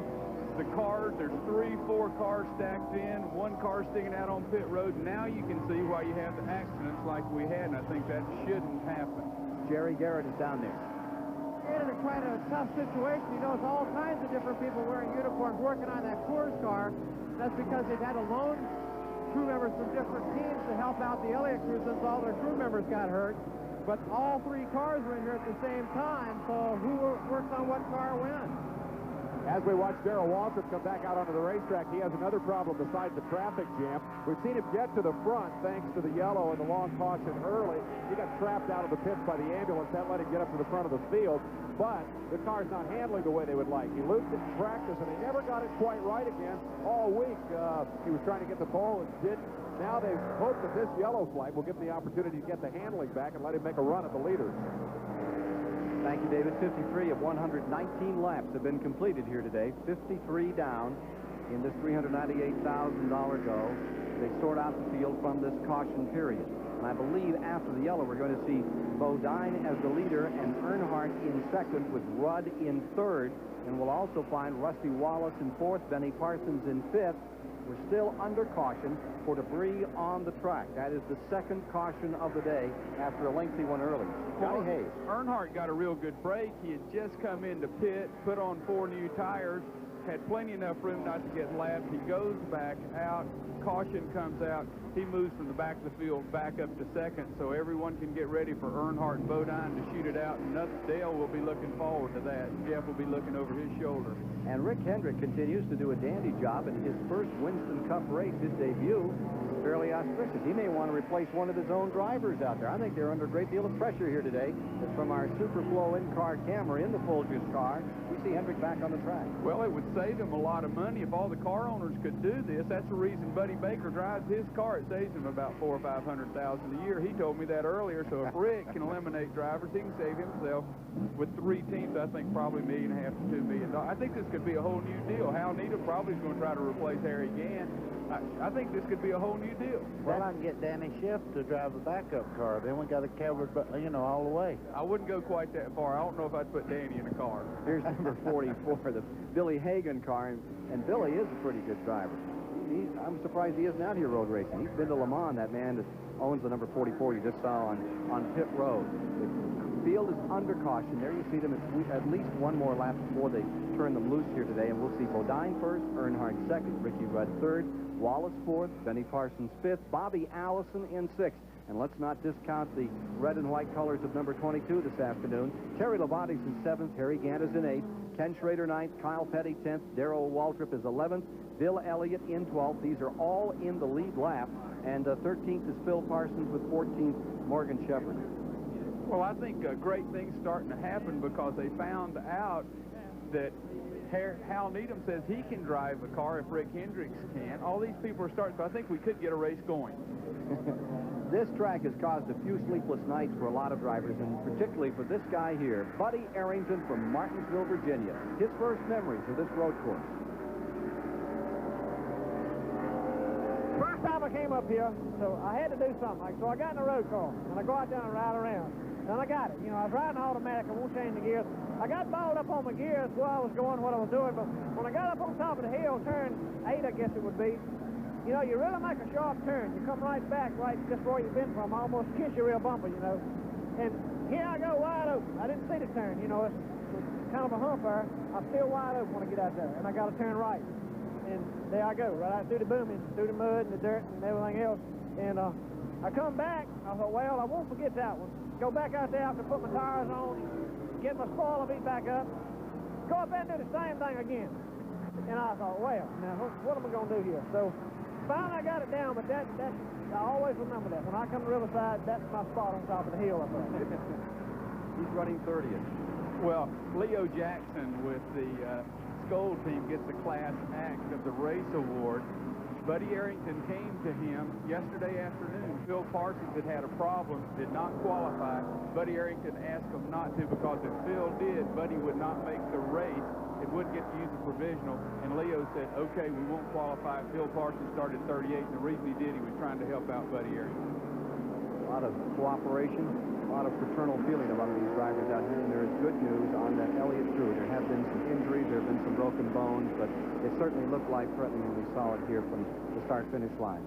Now we're back under green again. Just picking up the green flag. Bodine pops out in front. And staying right with him comes Dale Earnhardt in the number 3 car for second place. Ricky Rudd is in third. And now you get a look at Alan Kowicki from the viewpoint. Xerox in-car camera that shows you as he comes into turn 9 how he works that wheel. Looks pretty easy at his job for 130, 180, well, 135 miles an hour in that part of the racetrack. Makes it look real easy. Not that easy. No. Here they are, back to the line with Bodine in first, Earnhardt in second, Ricky Rudd in third. There's a couple of lap cars. Ricky Rudd has wheeled around them. And Ricky Rudd finds himself around Earnhardt on the sort out, going down into turn 9. Rudd was able to make a move in the Thunderbird, gets himself in the second spot. That relegates Earnhardt to third, and he's got some catching up to do. Wallace back there in fourth. Through the S's, all bunched up. Bunch of cars running in the lead lap here. Well over a dozen. We'll count them off for you. More than that. We now have 18 cars running in the lead lap in a bunch. 119-lap event with 55 laps complete. Here's Ricky Rudd in second place, seeking Jeff Bodine, this man, the leader. And he's got him back within his sights, and here comes Earnhardt in the yellow and blue car there in third spot. Right behind them, it might be Rusty Wallace's car. There's Rusty Wallace's car. There's a lap car in between Earnhardt and Rusty Wallace. Following Wallace is Benny Parsons in the decaffeinated car, and then comes Bobby Allison, Terry Labonte, and Harry Gant. Interesting sponsors in Winston Cup racing these days. With more and more food products. I always think of this as cars and tires and oils, aftermarket products. No longer so. The Piedmont car is half sponsored by Underall. Well, I think what's happening in racing is that this thing's gotten so expensive, you have to build special cars, special motors. You're even having to go to associate sponsors like a Detroit Gasket, like an Exxon. All these other companies must come in to help you pay the bill, but these companies are using this as a research and development department, and it's a little cheaper than building your own racetrack and abusing all your parts. So if you buy a part that comes off one of these race cars, it has been abused right in front of America, so you do know that that part will hold up. I don't think I'd want a part off any one of these cars after they finish today, however. There is going to be a closeout sale right after this race, so if anybody's looking for cars, transmissions, motors, just meet us in the garage area. Jeff Bodine stays first. Ricky Rudd maintaining second with Dale Earnhardt in third. Rusty Wallace is fourth. Parsons fifth. Terry Labonte sixth. Bobby Allison in seventh. More in a moment. In the Winston Western 500 here at Riverside, California, this is the battle for ninth. Number 9, Bill Elliott, is up in there. They're challenging Kyle Petty, just barely in front of them. Kyle is in that 9th position, number 21. Then comes the 9 in 10th and the 17 in 11th. There you see Kyle Petty, bottom of the frame, shooting through and trying to sort himself out from some other automobiles. Bill Elliott trying to move up that spot. Right in front of them is Chad Little, the Winston West champion, and they say out here that he could be the next superstar to come from the West Coast.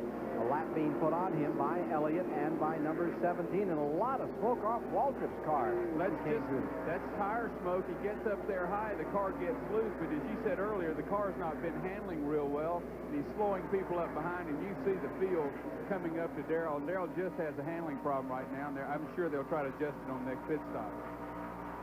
So Darrell Waltrip in the number 17, twice a winner in this race. Bill Elliott won here a couple of seasons back, in fact 3 seasons back. Won his first major race right here, trying to get back up and run of those leaders. Well, Ken, down here in the pits, we want to update a little more on the condition of the crewman, Dan Elliott, who was in the pits after that. We talked to him. He's left the pits now, and he's going to be looked at. He doesn't believe there's anything seriously wrong, but he wants to be checked out. He's complaining of his sore shoulder. I think that later in the race here, you won't see the number 9 car, Bill Elliott's car, come in at the same time that Darrell Waltrip's car or that Terry Labonte's car comes in here to pit, because they've had to work out a little arrangement. If they're going to share pit crewmen, they can't all pit on the same lap. Well, there you see Bobby Hillen's car in serious trouble. Front end ripped up, and now he's coming to a halt where he is. That's a very precarious place. They may have to put a caution flag back out around and get him out of there. Halfway in the race. We're halfway home. I believe they will have to come after him because he's sitting in a terrible spot. He's trying to get back, I think, off the track, but the caution should come out for that. Look at the smoke billowing out from behind Waltrip's number 17 here as he comes off that corner. He's got some serious problems beginning to develop there. That number 35 car right with him.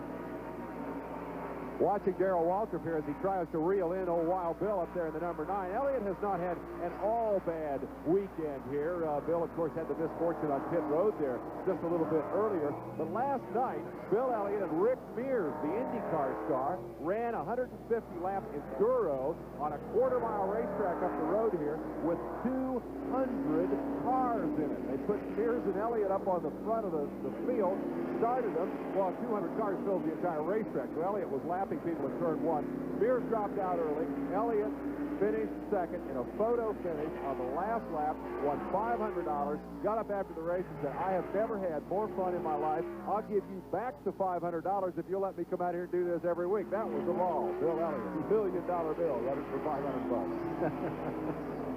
Now here's Alan Kowicki running, hoping to get himself a chance at bigger things in 1988. Rookie of the Year last year, still seeking that first win and building a team inch by inch, brick by brick, to be one of the real stalwarts of Winston Cup racing. Young man from Milwaukee. Ken, I'd like for you to just look at what we have up front.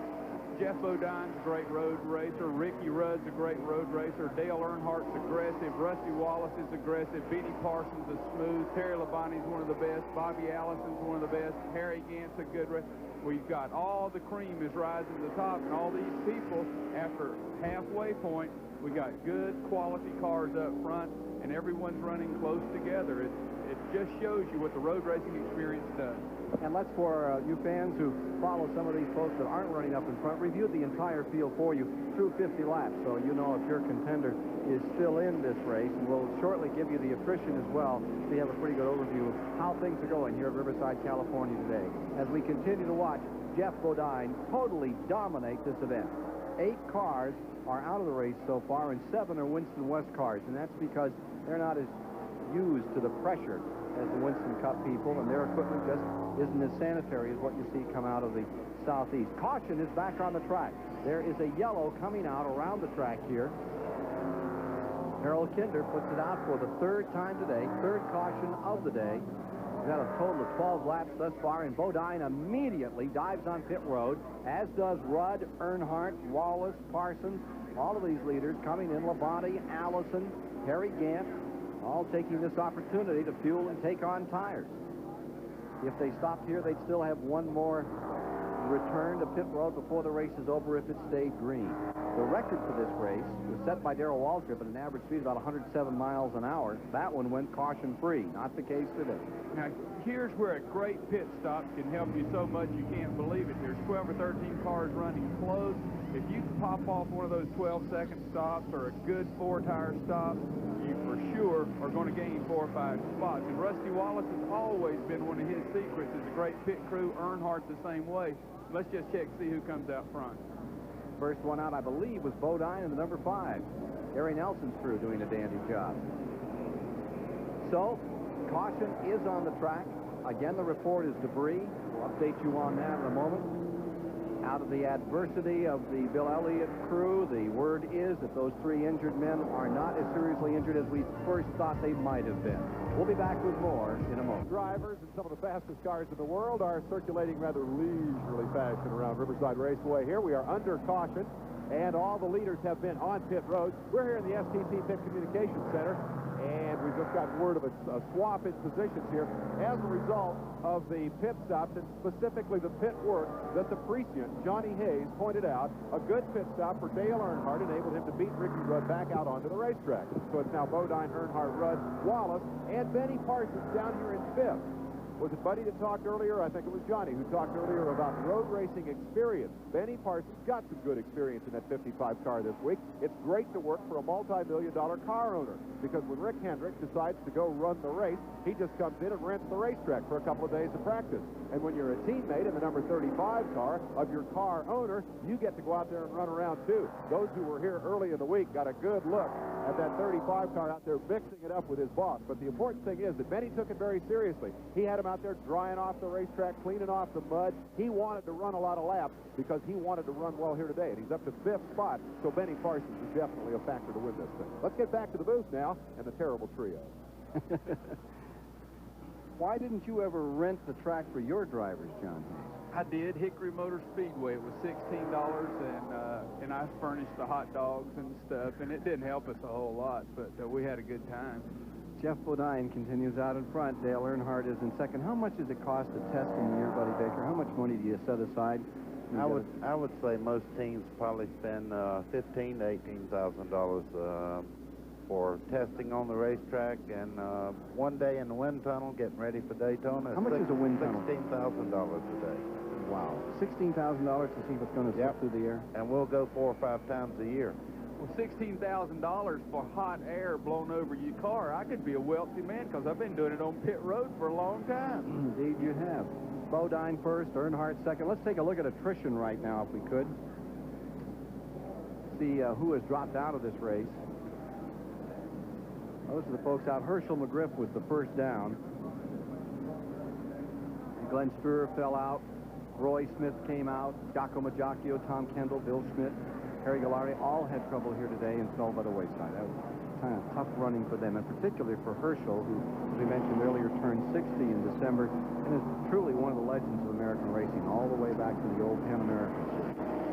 Most of the people don't know that Herschel's running with a cast on his left leg. He was hit in an auto accident head-on the other day and broke his left leg, so it may be a blessing in disguise. I would imagine that broken leg felt really good down the back straightaway. Well, over there on crutches, he was as fast as anyone in the pits. He was absolutely steaming around working that race car, and as optimistic and as pleasant as ever. Herschel McGriff from Vidalville, Oregon. Here you see part of the immense crowd that's out here today at Riverside, California, on the track that's never looked greener, never looked better for what can be its last Winston Western 500. I'd also like to say happy birthday to one of the real celebrities in racing. We just call him Waterbed Fred. Waterbed Fred turned 60 this week, November 5th. Waterbed Fred, happy birthday to Waterbed Fred. You're not supposed to talk about the producer during the telecast. Oh, that was... Oh, I'm sorry. That's one of the rules. Good luck to you, Waterbed. Car number 52, Jimmy Means, back on the track. On the Superstation, we have Jeff Bodine leading, Dale Earnhardt in second. We think we're getting a green in another lap after this caution period. This is the third caution of the day. And the rationale, they told us to bring. We had any update on that? Let's review. 1 lap to go, and they come by this time, we're being told. We're still trying to get the official report on the condition that put us under this caution period. Car number 8 was the one they finally put it out for. Bobby Hillin tried to back up and get his car off the track and was not able to do so. Boy, we have some good cars up front. I tell you, it's all worked out now. Everybody has worked their way to the front, so this should be an exciting shootout now. All right, they're coming around, and they're going to be 1 lap away from getting a start. Let's review for you as they come down for this start. Bodine first, Earnhardt second, Ricky Rudd third, Rusty Wallace fourth, Bobby Allison fifth, Parsons in sixth, Harry Gant in seventh, Kyle Petty is eighth, Terry Labonte ninth, Bill Elliott 10th, Phil Parsons 11th. Darrell Waltrip is back in 12th, Richard Petty is in 13th, Morgan Shepherd is 14th, Rick Wilson 15th, and Alan Kowicki is in 16th. Dave Marcus will be 17th in the restart. Joe Ruttman will be in the 18th position, and then a lap down is Jim Robinson in 19th, and Chad Little is running in 20th. Here's Jerry Garrett. We're down here in the backstretch, Ken, where Bobby Hillen came to a stop. They've got the car going. The problem was that the throttle linkage broke. They've now fixed it. The reason for the yellow was caused by him stopping out here. They got him going. He's head back for the pits now and should be coming out, probably out to you on the racetrack pretty soon. So we have 18 cars in the lead lap, Jerry, and I think that as we get down for a start here, we should see a tremendous battle up in front between Bodine, Earnhardt, and Rudd. Let's see if Wallace has got all of his stuff sorted out. And now number 8 is coming out. Jerry Garrett reported Bobby Hillen coming back on the track. Being held at the top of the track, he may have entered through the back entrance into the pits, and that's a penalty of 1 lap if you do so. Ready for a green flag and back underway once again. Here they are coming down. Pace car pulls over. They turn them loose out there in the backside so they can stretch them out a little before they come to a major corner. They can't do that here on the start-finish line area. As they come down, they're side by side. There's Earnhardt, the yellow and blue car, and the yellow, white, and brown colors of number 5. Bodine stays first. There's Ricky Rudd in third. Back to turn number 9. You're watching it live here, and here comes Earnhardt up on the inside. He's funny, Mom. Whoa, he hit him in the side. He comes after him again. He comes right back on him again. Great racing. What a great picture following around that turn 9 all the way back to the line. Still even. And Bodine isn't giving. Who's going to give ground? This will be good. Somebody. Well, we got 2 pit bulls. Oh, sick him. Earnhardt takes the lead.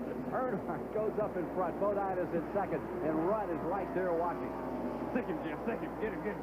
Dale Earnhardt in first. Jeff Bodine in second. Ricky Rudd is there. Rusty Wallace into fourth. And they really traded sheet metal down there at turn number 9.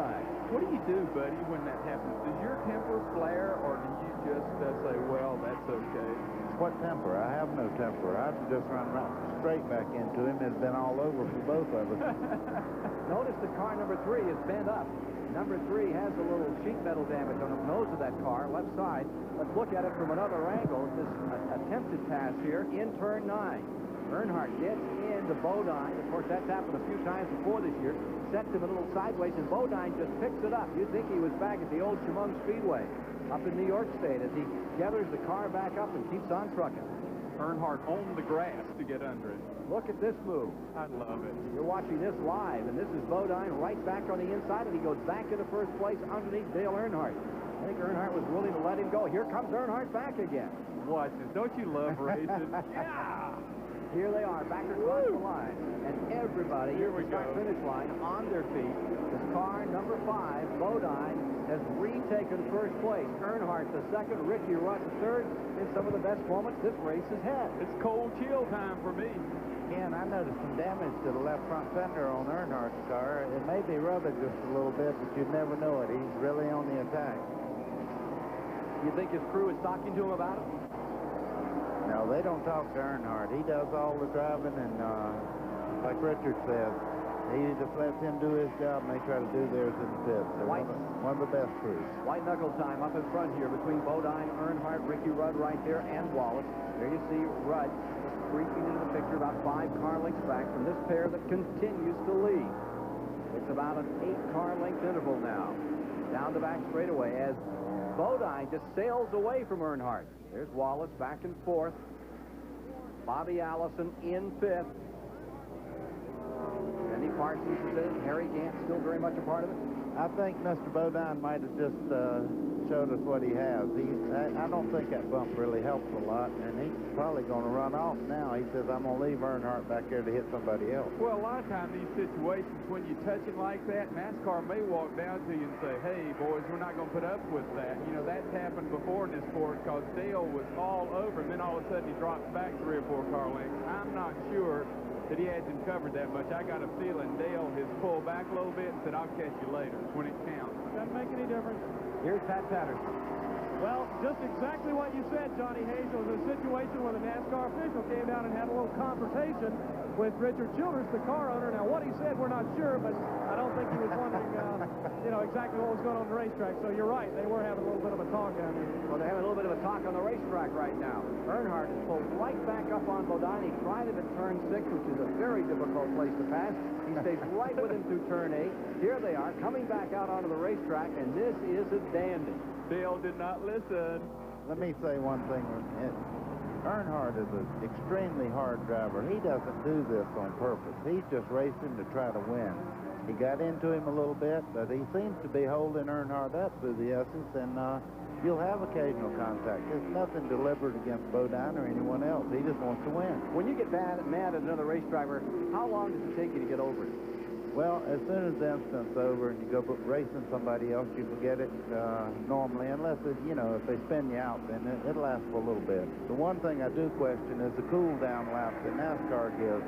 If you're leading a race and they bring you in for a cool-down lap, you're not going to cool down.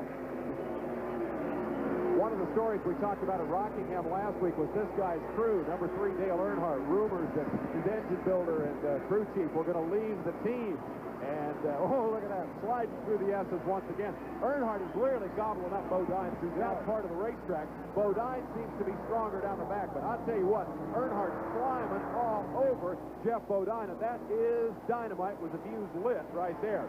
We talked about the 2 crew members and all the big money offers that they got, and they said, well, everybody at our place wears a hearing aid. Money talks, but we don't hear it. I have a feeling that perhaps Dale Earnhardt had his hearing aid turned down when the NASCAR official said you better cool it out there. Although perhaps the reason that Dale backed away from Jeff Bodine after that first bump was that he was just feeling terribly guilty. Well, here they are, still tight together, all wrapped up for first place. Car number 5, Bodine, number 3, Earnhardt, in a dandy here on the Superstation. There you see the interval, and all of a sudden it just seems to go away at turn 9. The horsepower advantage would seem to be with that Gary Nelson crew at this time. Now on that long straightaway, Bodine draws away, but in the corners, look at him reel it off. Earnhardt peeling off that 9th turn, back across the start-finish line, closing in again at turn number 1. We asked Dale Earnhardt, what's the most difficult part of this race for you? The whole thing. There's a lot of difficult things about Riverside, but the main thing is just being smooth and staying on the course. The S's are tough sometimes, and it's just a little slick off the line, and it's just a lot of tough things on the course that present problems, and you just got to work hard all day long, be smooth, and be consistent. Be smooth and be consistent. That's the key to winning here. That certainly is the Bodine theme, and it is the Earnhardt theme. But you put the two together, and the whole song changes its tune dramatically. As we're watching right now, when these two get together, it's apt to be a thrash. Well, Buddy, when they're slinging the car like that, does that heat tires up like we do on the speedways? Quite a bit. I've noticed one thing. Dale's car is not running down the back straightaway like Bodine's car, but down through the S's, he is just absolutely eating up. And I think one of the reasons is Earnhardt's car all year long on the short tracks has been the dominant force. And as the tires get worn down, he seems to really have an advantage on tight corners. So the question remains, can Jeff Bodine, one of the Rick Hendrick stable racing cars, hold on to this race? He took the pole. He's a former winner here in 1984, and he's seeking to win the last one. Has gone out in front, but it has not been without incident here. Let's take a look at how he did it back in lap number 72. There you see Bodine in the 5. He gets trapped on a slow car, and as he gets trapped in the slow, Earnhardt just drives around in the dirt. Goes through the dirt. Let's take another look in the dirt and what happened here. Another vantage point. You see the slow car, and Bodine is caught, and down to the inside goes Earnhardt in the number 3. That's a little shortcut there, and he goes out in front. Then Bodine decided he was going to straighten things out. He went back around with that horsepower on the long straightaway. Here they are back at turn 9. This is still on tape a few moments ago. Earnhardt just leans up. A little nudge here. Along they come, side by side. They're headed back, and now once again we're going live because they are back together again, side by side. They actually touched and slammed each other up into turn number 1, but they're doing it all the way around the racetrack. Look at this, all over that racetrack, inside, outside. You're watching it live again, and that is Earnhardt up in front. Bodine is in second. Ricky Rudd is just watching it, saying, if these two guys want to beat themselves up, that's fine, I'll wait for a while. I tell you, maybe Earnhardt could use Dr. Petty, the neurosurgeon here, because I think we're going to need a brain scan on both of these two guys. I don't know. It'd probably be a straight line, but it'd be worth turning the machine on. Here they are back in that long straightaway in first and second. It is now Earnhardt with the lead, and perched on the rear bumper is Bodine with Ricky Rudd back there. And look at Bodine sweep around out of that draft. That's the one place you really can get hooked up in a draft. Go back into the lead. Now let's what happens here. Bodine has the advantage. Here comes Earnhardt back another time. Pulls up, goes to the high side. Jeff moves up just a tad, but he wants to stay in the way. Doesn't want to get in that inside line if he can help it. Here they are, back across the stripe another time, and at the light, here's Earnhardt swinging up. This is quite what Earnhardt did the last time, and they came side by side into one and leaned on each other. We can always patch them in the dirt because it is shorter that way. I've never seen in my life somebody go through the dirt on purpose. Have you? That's a good example of what Earnhardt will do to get in the lead in the race. Well, I've seen Joe Ruttman do it. Look at this. They work each other over and collect it and keep on going and pick up a couple of spots.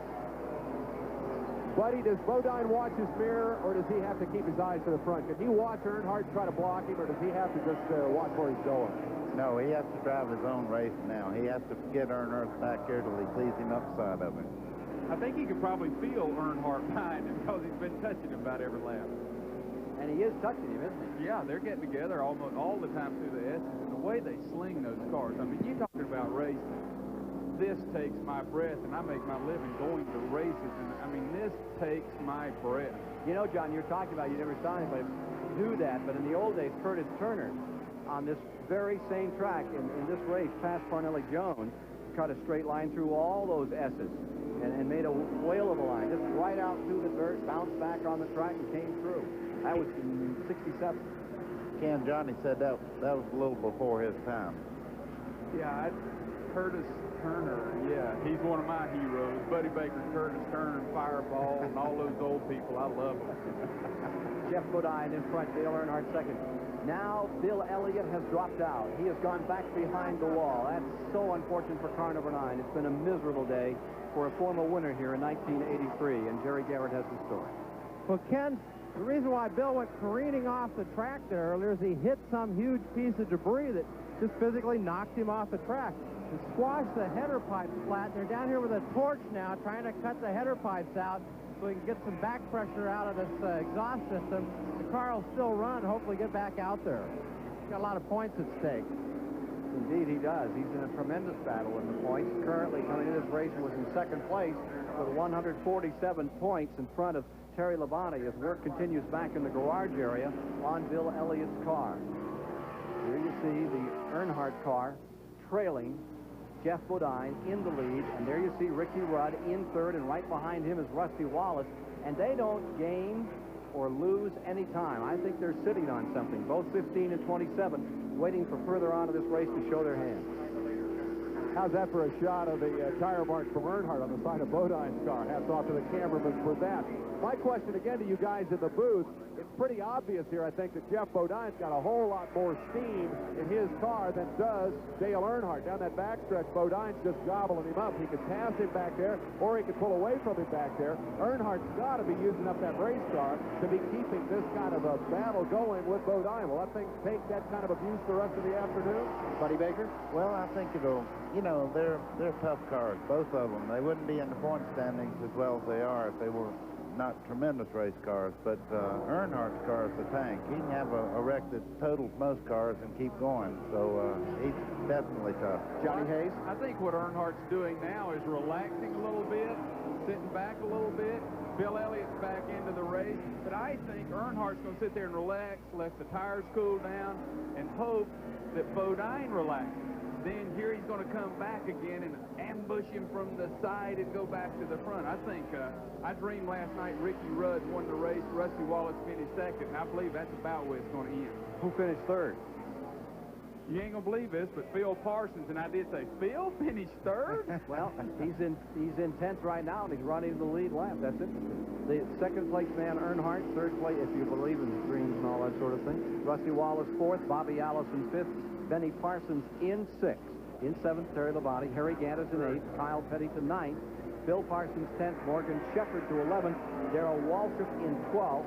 Alan Kowicki in 13th. Joe Ruttman 14th. Going 15th is Dave Marcus. 16th, Rick Wilson. 17th is Richard Petty. All in that lead lap. More from Riverside live shortly. Pitt Communications Center. Riverside International Raceway, 27th Winston Western 500. Jeff Bodine and Dale Earnhardt having a slugfest. 40 laps to go. I don't know if either one of them will get to the finish line. Normal pit stops are coming up here. Let's see if we can find out more from pit road and Jerry Garrett. Well, we wanted to tell you, Dave, that Bill Elliott's back out there now. They cut off this section of header pipe off the exhaust. You can see the scratch marks on there and hit something pretty substantial, something metallic. Squashed something that is normally about 4 inches around right flat. We asked Bill where the debris came from. He said he thought it might have come off the leaders or been kicked up by the leaders. That banging around may have some kind of detrimental effect on those two cars up front. Bear watching that.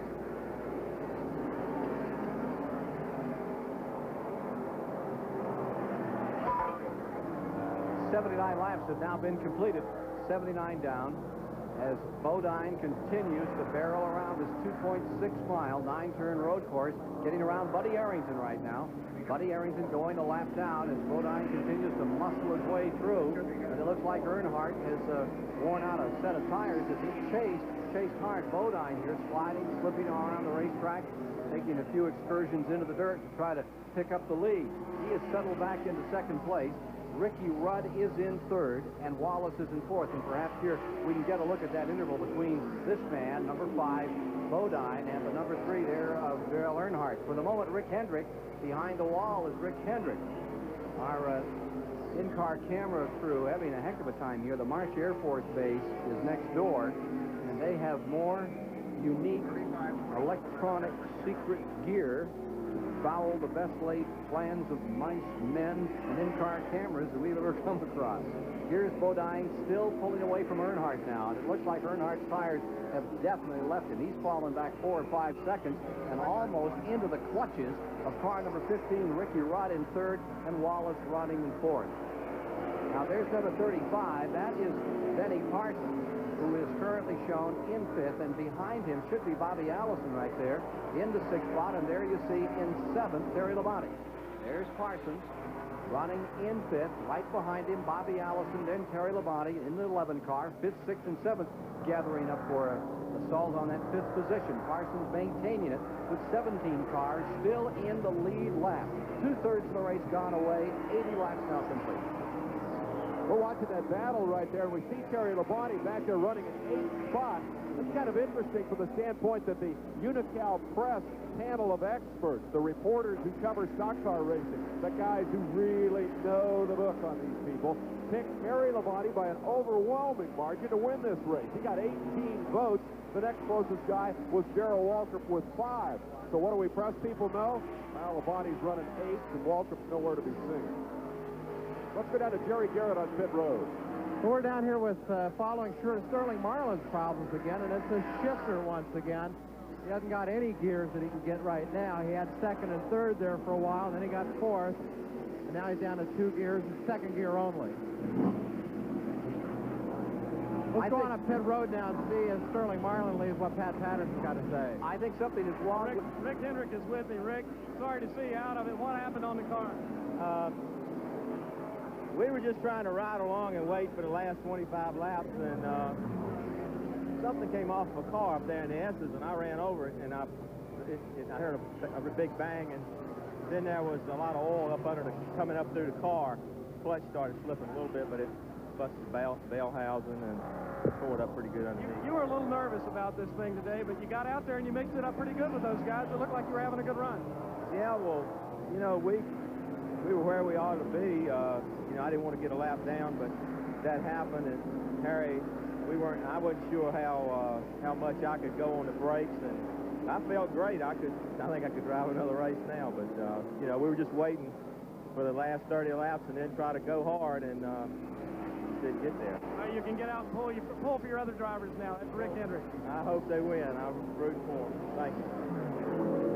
Rick Hendrick, who gave us those great shots from the Superflow Motor Oils in-car camera today, and now he's on the sidelines, and now we're watching Earnhardt, who, as you saw there, has fallen back 2 positions. He has fallen back. Ricky Rudd and Rusty Wallace have moved by Dale Earnhardt, and he is now looking up from 4th. I would say his tires are off, maybe something more here. Ken, the word down here on pit road is that same piece of debris that Bill Elliott hit may have been the same piece of debris that Rick Hendrick hit. pretty costly piece of debris out there. And talking about costly pieces, they say there may be a cylinder gone on car number 3. He didn't run over anything. He's running with a problem. They say he's down to 7 cylinders in car number 3, but right now he stays right with Wallace and right with car number 15. I wonder if that could be true, or he'd be falling further down. Well, I think something definitely has happened because he's fallen way off the pace, but the real charge right now is Rusty Wallace. He is flying out there. He went by Ricky Rudd. Not many people have passed Ricky Rudd under the green today. And Wallace, who won at Watkins Glen, would certainly be in a good shot here as we get down toward the end of this one to pull it off. He's running in second. If he can just get one more good pit stop, he certainly has the crew that can do it. Well, Rusty Wallace, again, those brakes are working beautifully, and he can just drive it deeper and deeper in, and they have found some kind of secret combination on brakes, and they've worked so hard on them, it's given them that advantage they need on a road course, and it's showing today. But keep in mind, Ken, that Bill Elliott said earlier that he thought maybe some pieces flew off of either Earnhardt or Bodine's car, so maybe the reason that Earnhardt is slowing down has something to do with a piece that fell off of his car. Right behind this car number 27, the Wallace car, is Rudd, and then Earnhardt smoking. And now all of a sudden, something is really afoul of car number 3. Earnhardt is slipping back. Here you see Parsons going by him, and the motor may be going away on car number 3, Earnhardt. So, after all, here's Bobby Allison pulling up on him. Bobby had been running in 6th. He'll take 5th here. Something is amiss on car number 3 as it slides back through the field. Whoops! How do you do? Thank you very much. That's Allison's car. Now let's go to Pat Patterson with the Richard Childress team. Richard Childress here on pit road. Richard, what's wrong with the car? We lost the cylinder, so we don't know. You know, we probably dropped the valve or something. You guys are having a good run up then. Can you fix it and get back out? I don't know. We'll just have to see when he comes in here. You know, it's doubtful. You probably lost the cylinder, you know, broke a push rod or something. Tough break for Dale Earnhardt. He's losing fluid out of the car down the back straightaway there. If you notice, the 2 left side tires are really coated with some kind of fluids. He's losing more than just a cylinder, I believe. So Dale Earnhardt, who has tried all these years to win this race, dating back to 1979 and 80, he had a 2nd place. And, of course, last year was runner-up. Not going to go his way again today. Coming down the backside of the racetrack, headed for turn 9, and most of those leaders all the way back to 9th place Kyle Petty have now gone by him. And for sure, I believe he's already been given a black consultation flag to pull on pit road because he is leaking something. NASCAR wants him in. Comes by, and he is getting the flag right now as he goes across the line there. He just was given a consultation flag to get it off the track. They want to take a look at that car as it may be putting some fluid down, some lubricant onto this asphalt. So Bodine stays first. Wallace is now in the catbird seat, running the runner-up spot and ready to challenge for the lead. Is out of this Western 500, or at least is in trouble, and that is Dale Earnhardt. Apparent motor problems on the guy who still ranks 4th in today's True Value Hardware Hard Charger standings. Earnhardt has accumulated enough points running up front to be 4th today, but overall, for the $25,000 Stevens Award, he just absolutely knocked everybody out. And here's how he did it. Remember, the award is for the guys who run up front. You got to lead lap. Earnhardt has led 36% of the laps run this year. He has led more laps than the next 4 guys in those True Value standings combined. There are the numbers. If you add up Bill Elliott, Davey Allison, Terry Labonte, and Ricky Rudd together, the 4 of them have not led as many laps as the real True Value Hard Charger of 1987, Dale Earnhardt. Dale Earnhardt, the story until now, but now it becomes the story of Bodine and Wallace here. Tremendous battle waged between Dale and car number 5, Jeff Bodine. Finally, it seemed to be almost too much. Cylinder gave in on the car. He's back out here another time after being brought in under a consultation flag. Try to get a report as to what they did to his car, the Earnhardt car out there, before they got him back on the track. Some 86 laps are now complete. 32 laps to go in the event here this afternoon, live on the Superstation. Bodine continues to just maul the competition here, try to pull away. And he has a pretty good lead. As we look at interval between 1st and 2nd place, it's a handsome advantage that Bodine is building up. He has better than 10 seconds on the 2nd place man, Rusty Wallace, and then it's 3 or 4 seconds back to Ricky Rudd, who is in 3rd. Ricky Rudd is followed by about 1 second. Benny Parsons in fourth, and a pretty good battle between 11 and 22. They're at it pretty strong now. Terry Labonte and Bobby Allison with Harry Gant, and there they are.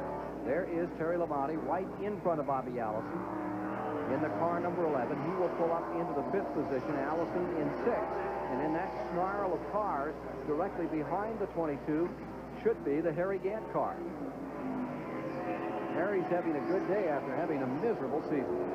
Well, Harry's had a tough year. They were excited here. He's always run well here. He's usually had some kind of transmission or rear end problem because he really punishes the car, but it's held together so far. And I tell you, Kyle Petty's having a real good run. That's a great race there. All those cars are just locked in together, and anything can happen here, and you can certainly pick up a bunch of spots because we don't know what's going to happen up front. Those 4 cars are all battling at the present time for the 5th position. Terry Labonte has moved into 5th. Bobby Allison has fallen to 6th. Harry Gant is in 7th.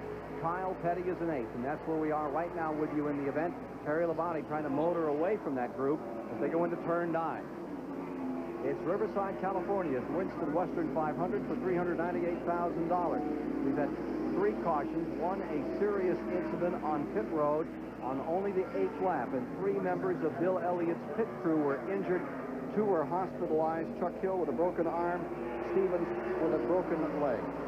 We just saw a lot of smoke from the 11 car. I guess it was tire smoke, got a little sideways. The pressure's really on these fellas because they are racing for position, and they're racing hard just like the race is almost over, and it's not, but they're really getting after each other. But you do see puffs of smoke from the 11 car. The Junior Johnson car.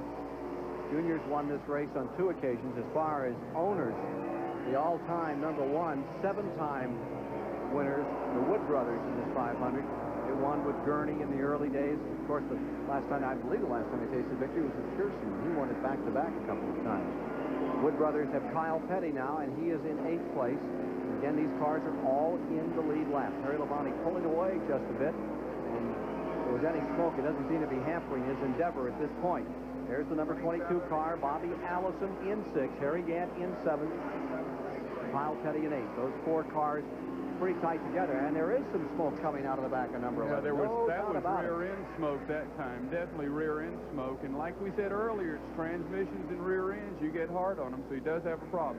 Second place man, Rusty Wallace, about 10 seconds back from the leader. Rusty, can you feel comfortable in your car at this racetrack?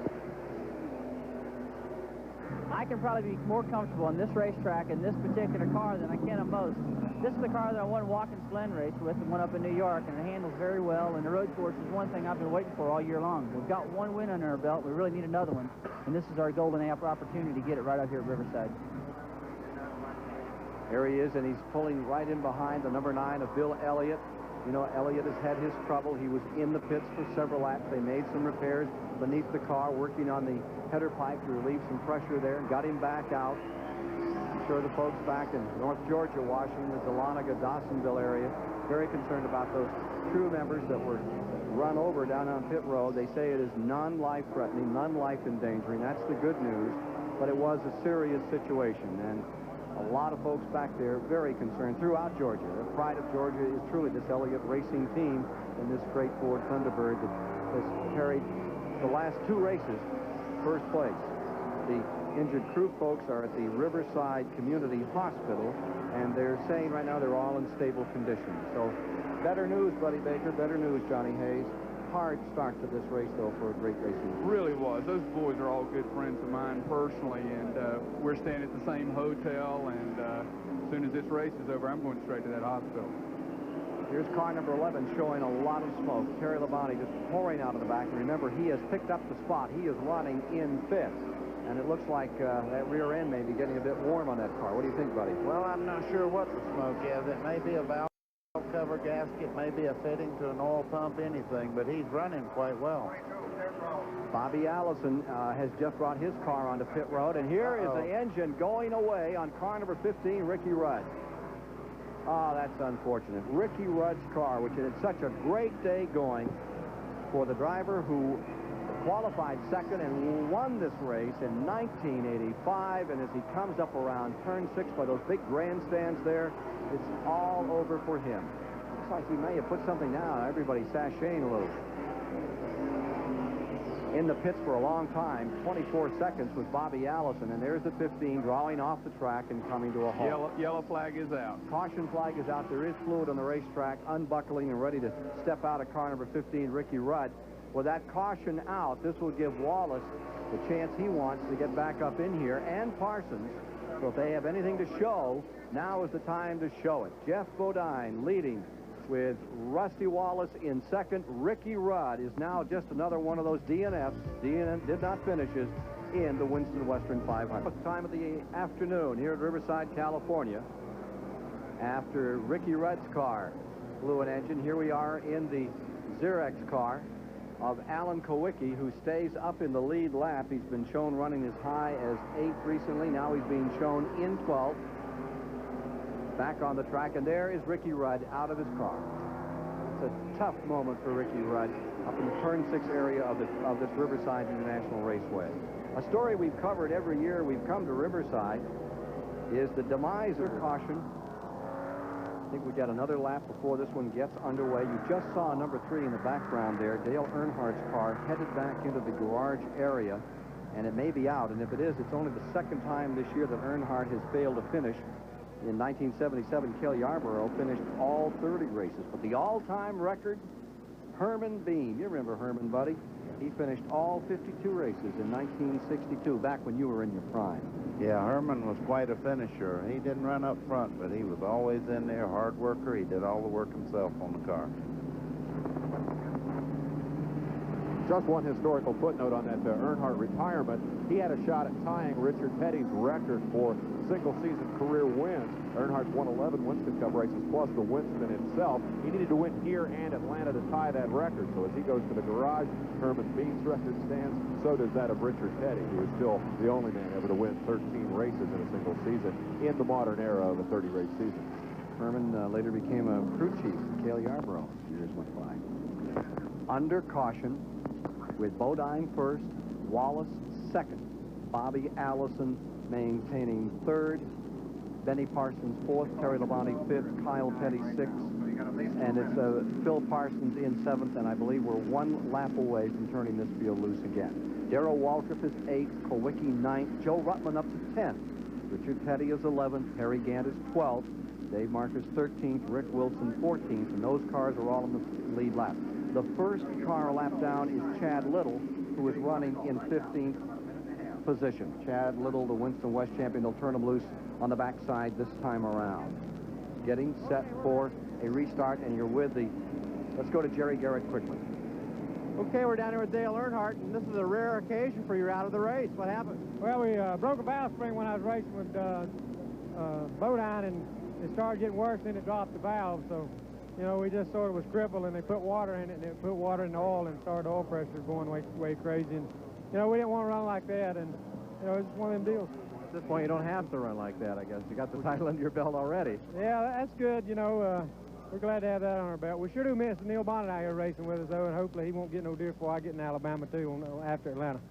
We were remarking when you and Jeff were going at it there really close for a couple of laps, that was great racing. You guys were just giving a clinic in how to race good, tight, hard racing. Well, we was getting a good, putting a good show on. I thought, you know, Bodine's awful strong down that backstretch, and I couldn't run with him, but, you know, the car run with him up through the S's and was awful competitive there. But, you know, maybe we'll catch up next race out here, but, you know, we had a good time while I was there. Okay, thanks, Dale. So we're ready on a restart. Bodine first, Wallace second as they get ready for a go. There you see Benny Parsons pulling into the picture. In the third spot now, Bobby Allison dropping back to fourth as they line up on this start. Green flag is out, and as they break, let's see if Rusty Wallace and that green and white Pontiac has the legs to catch and contain Jeff Bodine, the leader. Or will Bodine just walk away? Here they all are, gathered up, coming down beneath the bridge into turn number 9. Hard on the brakes, 3,500 pounds of car going whoa for a moment from top speed. As they come around this time against this blinding sun on this beautiful day in Southern California, Bodine has the advantage by 2 or 3 car lengths, and Wallace is there. You saw Rudd, who looked like he had a real shot at pulling this off. His hopes go up in smoke when the engine came apart. You know know that Bodine has his fingers crossed. He has a good engine builder. And for sure, any one of those top 5 cars right now, top 8 cars, have great engine builders, men who can make cars live and sustain the terrible pace and the rigors they're put through on this tough 9-turn course. Here they are back to 6, shifting down, slowest corners on the track. There's part of this immense crowd gathered here, the Inland Empire part of California, as it's called. Here's Wallace closing another time, moves right up on the rear bumper. Coming into that fast straightaway. Let's see if he'll be able to pull through. It's live here on the Superstation. And we're pleased to report we'll be back with 3 years of great racing coming up in the future, starting with the 24 Hours of Daytona, January 30th and 31st, 1988. Rusty Wallace is the challenger to Jeff Bodine. My question, Ken, is whether Rusty Wallace is in fact in a position to whip Jeff Bodine. I think that's the question mark car in the race right there. Wallace has been strong all day. He's been within 10, 12 seconds of the leader all day, but on no occasion this afternoon has he been able to get up there and run with Jeff Bodine. This is it. We're down to it. We've had that last yellow flag. They've all got the fuel and tires. The cars are as good as they're going to get. Wallace needs to get after Jeff Bodine right now. We saw him as they made that last run down the backstretch get a little squirrely coming out of turn 8. That cost him the momentum down the backstretch. We know how strong Bodine is in that area of the race car. But the key point here is whether Rusty Wallace, who's talked so much about his high hopes here today, can do the job. And the sleeper in the race, definitely Bobby Allison, who's won more races here than any other driver. Always tough. Number 22 is going to be ready to go after him. Add to your sleeper list Parsons, as far as I'm concerned. Bobby Allison back there in 4th. Benny's having a great day today in car number 35. But I think the question made it to some degree be answered. And here's car number 21, Kyle Petty. He gets around car number 22. Kyle Petty has just pulled around Bobby Allison. Kyle's having an excellent run here this afternoon. In car number 21, you see him pulling up here. He's just moved around into the 4th position. Benny Parsons is 3rd. Rusty Wallace is in 2nd. And the answer to your question may be already given after this restart. Johnny Hayes, Buddy Baker, your comment. But Bodine has just bowled over the field again. He's leaped out in front, and he leads by about 300 feet after just a couple of laps. Bodine's car is extremely strong through 9 and a long straightaway on the back, but Kyle Petty is really showing a lot of muscle now. And the Wood brothers have had more success here than anybody I know of. So we're inching toward a start with 98 laps complete, 119 the distance. Will it be Jeff Bodine's day, or will he end up like Ricky Rudd in a cloud of smoke? At Riverside International Raceway, topside start-finish line with Johnny Hayes and Buddy Baker. I'm Ken Squire, covering the pits. Pat Patterson, Jerry Garrett. At the STP Pit Center today, Dave Despain. And we're getting an update. I was just talking to Chip Williams from NASCAR. And there is a late report on Charlie Hill, one of the 3 members of the Bill Elliott crew, injured in an incident on pit road in the first caution of the day at lap 7 or 8. The latest report is that 35-year-old Steve Caldwell from Georgia, the Jackman, is in critical condition. Now, this is an update we have just been given. The first report from the hospital was indicating no one was in critical condition, and that is the latest word that has just been passed on by NASCAR. The other 2 people that were injured, they had said that was not life-endangering nor life-threatening. That was Butch Stevens, 36-year-old from Charlotte, North Carolina, tire carrier, and Charlie Hill, 23 years old from Dawsonville, Georgia, a tire changer in the rear. Dan Elliott was also injured, but he was on his feet. They just took him in for a checkup, and Dan is okay. That is the latest report we have. If we have anything further to report, we'll pass it on to you. Richard Petty, as you see in your picture now, watching live here at Riverside, is in 7th position in car number 43. He is having an excellent day, but there's a guy that's trying to mess up his parade a little, and that is Darrell Waltrip right there in car number 17. Darrell has closed dramatically in the last 2 laps to pull to within maybe 10, 12 car lengths. Definitely working him over. Phil Parsons, who was running in 7th place, number 55, slowed and went off the pace, and he's now coming down pit road. I don't know if he has a tire going down or if he has a problem. He's coming down pit road right now. So Phil Parsons, car number 55, which had been shown as high as in the 13th position, is on pit road. He had a tire going down. They looked to the right side first, and we're going to check. I'm sure it had a tires for that. He is lead car. Oh, we got another fellow doing a little agricultural racing here this afternoon. That's that car number 14 from the West Coast being driven this afternoon by Harry Goulardi from Morgan Hill. He certainly had an opportunity at higher race facility.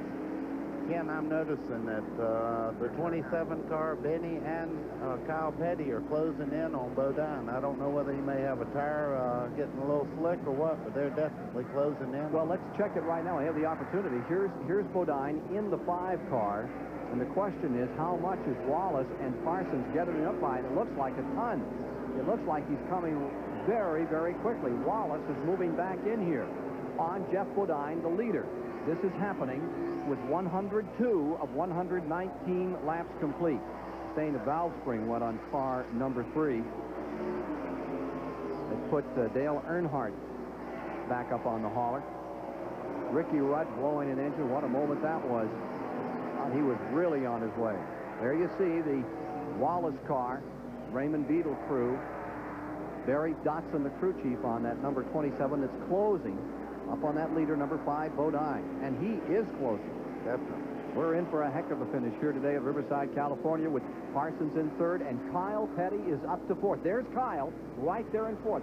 This will be his best finish at Riverside. Yes, holds it together. He's run strong all day. He's been there. This has not been an accident. He qualified well. He's run well, and he said the car felt good to him. Front 4 within a second and a half. Quick word from Pat Patterson. Barry Dodson's the crew chief on Rusty Wallace's car. Barry, you're running out of time, Part. Has he got enough to catch him? I don't know, Pat. We're trying our best. That Levi Garrett's car is strong. The Kodiak Pontiac's strong, and we're getting a little better. You know, both of us are okay on fuel. We're just going to give it our best shot. Okay, that's Rusty Wallace's crew chief, Barry Dodson. You see a lot of people starting to smoke tires, so everyone's driving it hard. Checking that interval from 1st to 2nd. Time as Rusty Wallace tries to contain Jeff Bodine. Parsons sitting there. Kyle Petty has made some great moves toward the end of this race and finds himself now up into the 4th spot. Road racing has not been one of his best. He's won 2 races now, of course. He won at Richmond here on Turner Broadcasting a couple of years ago, and that shocker, there he is, sideways around 6th. Then came back to win that endurance contest in the Coca-Cola 600 at Charlotte, North Carolina this year on Memorial Day. One of America's truly great races. Here is Kyle Petty closing in on Parsons, and that's a good battle unto itself. That battle is for 3rd. Denny holding on to that 3rd spot. Kyle trying to take it away. Just a bit further back is Bobby Allison 5th, Terry Labonte 6th, Richard Petty 7th, Walter 8th. Back to turn 9 comes your leader, Jeff Bodine. So steady, so smooth out there. He had himself a real war, and there you see the difference between 1st and 2nd as Rusty Wallace continues to close ground and try to move in to take his 2nd road race of the year, his first being Watkins Glen, New York. It's a minute on the 2nd and 4 between 1st and 2nd place here at Riverside. Bodine leading over Wallace.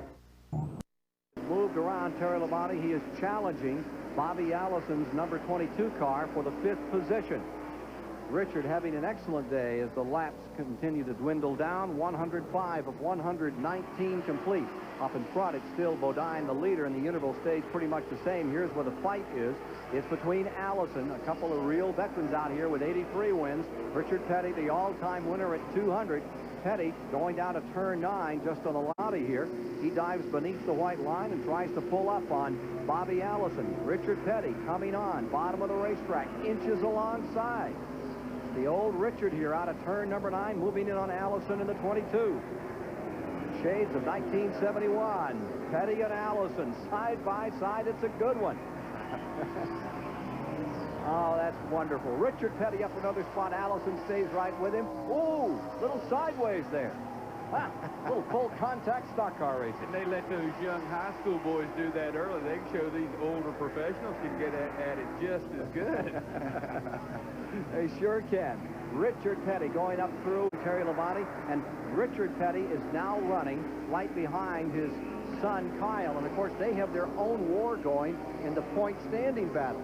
Richard's in 7th, Kyle is in 8th, and he said to me before the race, I got one thing to do. I've got some serious work to do out here on my father. The difference of about $15,000 in the final point standings, and he intends to pick his father's pocket before it's over. Well, I think his dad wants me, when Kyle makes a big-time singer, his dad asked me if he thought it'd be smart to drive his bus to all the country concerts. So Richard does have a job after retirement. Here's Dave Despaigne. I tell you what, that's as good a stuff as we've seen today. That was as good as Bodine and Earnhardt any day of the week.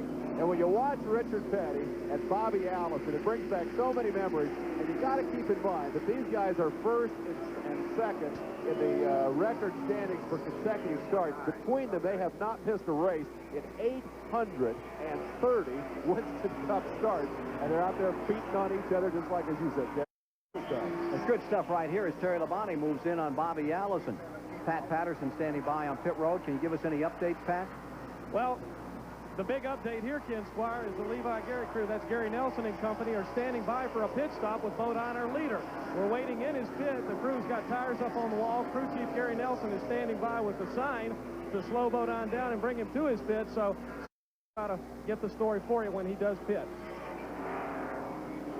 Well, some people said they could go all the way. This could, if you could go all the way, pick up a bunch of spots, and this would put him out of the running if, in fact, these other cars can go all the way, because they would probably take gas only. Watching here as you see the Allison car in 6th, Labonte in 7th, Waltrip in 8th, just back of car number 11, Darrell Waltrip, and there goes Terry Labonte taking a shot at Bobby Allison.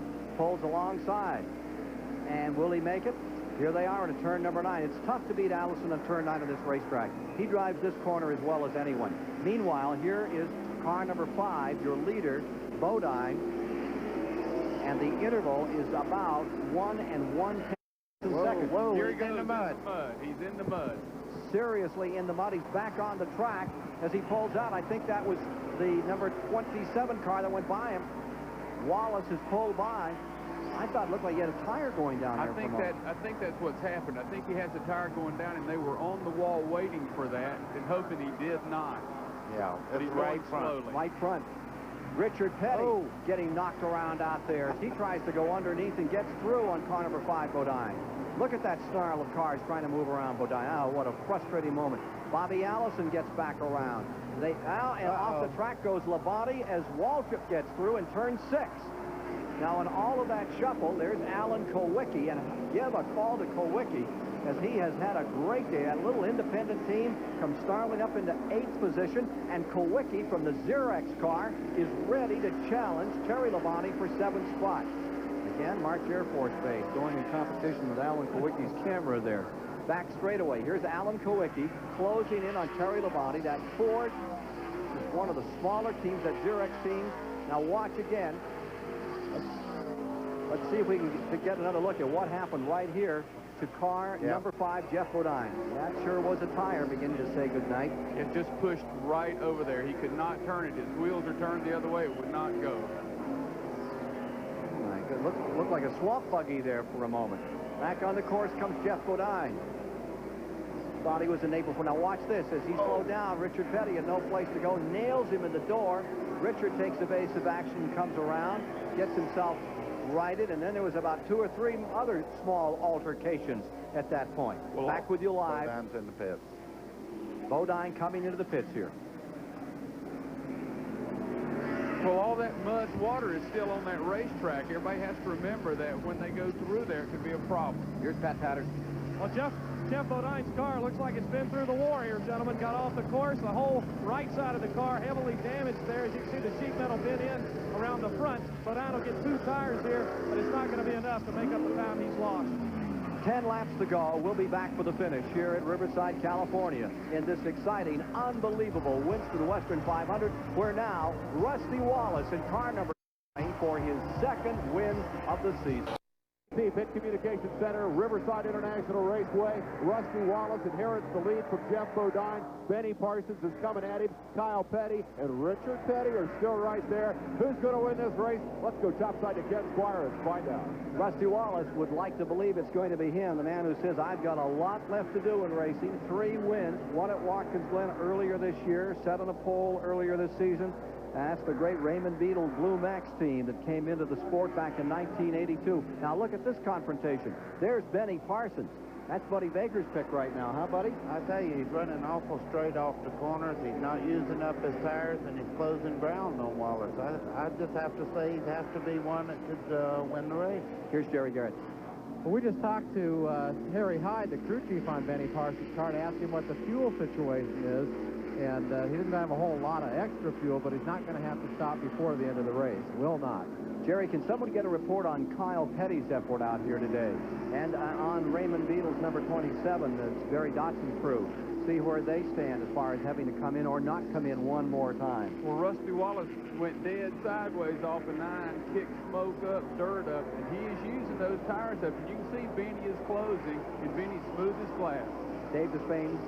Well, let's go back and do a little arithmetic here. At the top of the show, Johnny Hayes talked about the experimentation they do to try to figure out how long these cars will run on a tank of fuel, and 30 is roughly the number. By our tally, the green flag came out with 28 laps to go. So for the guys who pitted early on that last yellow flag, it's going to be real close here. If Wallace can go the distance, he's in the driver's seat. Harry Hyde says that green 35 of old Benny Parsons is ready to go. Kyle Petty is certainly right there to challenge them. Indeed he is. Here we are down out of that turn 8 area with now 112 of 119 complete. They're working the 113th lap at this time.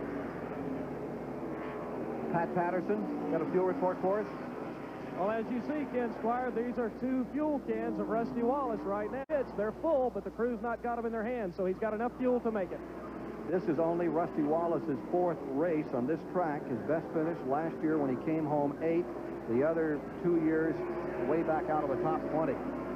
Out in front, Harry is pitching that car sideways, and there's not much left on the rubber side of that tire. Tires and tubes are doing fine, but the air is showing through, as Hank Williams used to say.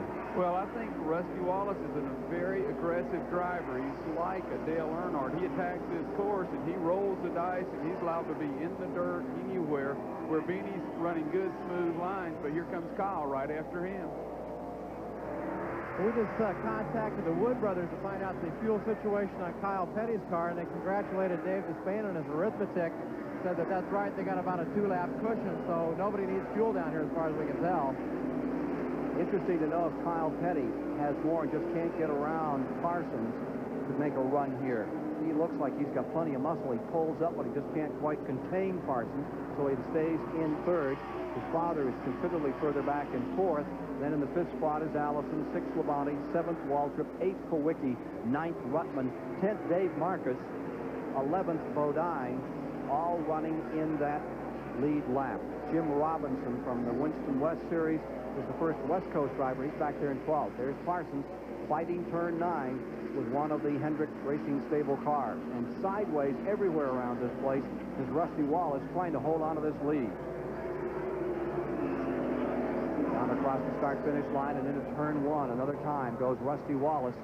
Builds up a little bit of an advantage here. I've noticed something about Benny's car now. He was getting through 9 great a while ago, but he started pushing pretty bad in the center of the corner, and Rusty's a little bit loose, but he's coming off faster.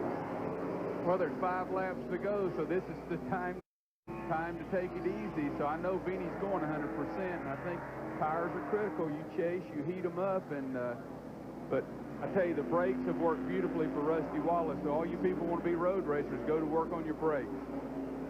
Rusty Wallace, what gives you the biggest problems, the biggest fits here at Riverside? The biggest fits at Riverside is definitely turn 9. It's the biggest turn on the racetrack, and it's where you've got to handle the best. But trying to pass up through the S's is awful rough. And then the transmissions, you really got to take care of them. But now we've got some new style transmissions that are much stronger and easier to work with. But all around Riverside, it's a flat racetrack, and the place is getting old, and it's starting to lose some adhesion to the ground, and that's a lot of slipping and sliding goes on. And that's exactly what's happening here. Look at him saw away at that wheel as Rusty Wallace takes turn 9 just as fast as he absolutely dares, pushes it right out to the wall. And, of course, on this racetrack, the driver is against the wall. They run clockwise here with 4 laps to go. Wallace in front trying to draw a bead on another road racing victory. Leads by 1 4/10 seconds over Benny Parsons. And Kyle Petty could be in for his best finish ever on this racetrack in this event. He's never finished better than 13th here. and currently stays third with his dad back and forth. Bobby Allison fifth. There's Kyle. And here are those two challengers closing again on Rusty Wallace. How about it?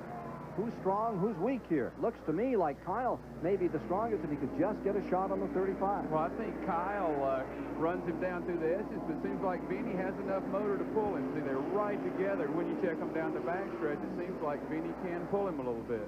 And you have a Pontiac out in front here. Pontiac leading, Chevrolet in second, Ford in third. Be a big day for the Pontiac folks if they pull this one off. Laps running down. We're inside the final four now at Riverside in the last Winston Western 500. There's your leader, Rusty Wallace, who has the advantage with Benny Parsons in second, Kyle Petty in third, the laps trickling away. Boy, the pressure really is on Wallace, but he's used to that. Came out of the ASA ranks as champion there, champion in the United States Auto Club in stock cars, and he's raced for a long time. The man that originally Roger Penske said was the guy to watch was Rusty Wallace. Well, you can really see him saw that steering wheel. He really saws it. He sits up straight. There you see from inside of Alan Kowicki's car, and here's Kowicki, a kid from Madison, Wisconsin, running in 8th position with that Xerox car, doing just a grand job, staying in the lead lap all day. You can't do what Kowicki has done with the money he has in the number of crew members. He doesn't have but 2 or 3 guys. He runs the same old car. This is the car he's running here, the car that he totally destroyed early in the season. Alan Kowicki gets one of the Hero of the Year awards because he's done more with what he has than anybody I've ever seen. There's Wallace trying to do everything possible what he has to hold on to this victory, and for the moment it's in his hands. We're under 3 laps to go. Parsons trying to close in here. And how about it, Jerry Garrett or Pat Patterson? Anything late in the pits? Anything you're hearing on the radios for those that's trio up in front? Pat, anything new? No, Ken, the only thing down in the Dodson pit right now is they're just watching and waiting. There's no fuel cans up on the wall, so it's just a situation where they'll sit back and watch. Let's go up to Jerry Garrett for any thoughts he may have. Well, everybody's just like you and I are, Pat. They're just a spectator down here watching how this thing's going to come out. I think that the time that they could have any impact on the race is over with. Here's Wallace coming back by, and there are 2 laps remaining. His lead is about 1 second. Well, Rusty Wallace may be the road race king of Winston Cup racing. He proved himself at the Glen, and now he is going to make a double mark with a road race victory here at Riverside, really putting the stamp on his road racing ability if he can pull this one off. Back to 6 he comes, about 1.5 laps remaining. Here's Kyle diving to the inside. Kyle trying to move underneath and not getting there. Whoa. I think he's going to take a stab right here. He's inside. He's down to the bottom of that turn 8. Gets through, and he goes right back outside, and Benny Parsons again is in the 2nd position. Well, that was a good lesson. Kyle will remember that the rest of his life. He went in too hard to stick down on the bottom. Let's take a look at that one. Here's Kyle on that negative camber corner. Remember, it slopes the wrong way. It's working against him here. Benny says, thank you very much. I'll take it back. That's called going for it, and this young boy went for it, tried to intimidate the old-timer, and there goes the old-timer. Is that experience? Well, that's what that did. That just won the race for Rusty Wallace. When those 2 guys had that little run in, that took all chances of Benny catching him, I think. So it's in the lap totally of Rusty Wallace now and his crew.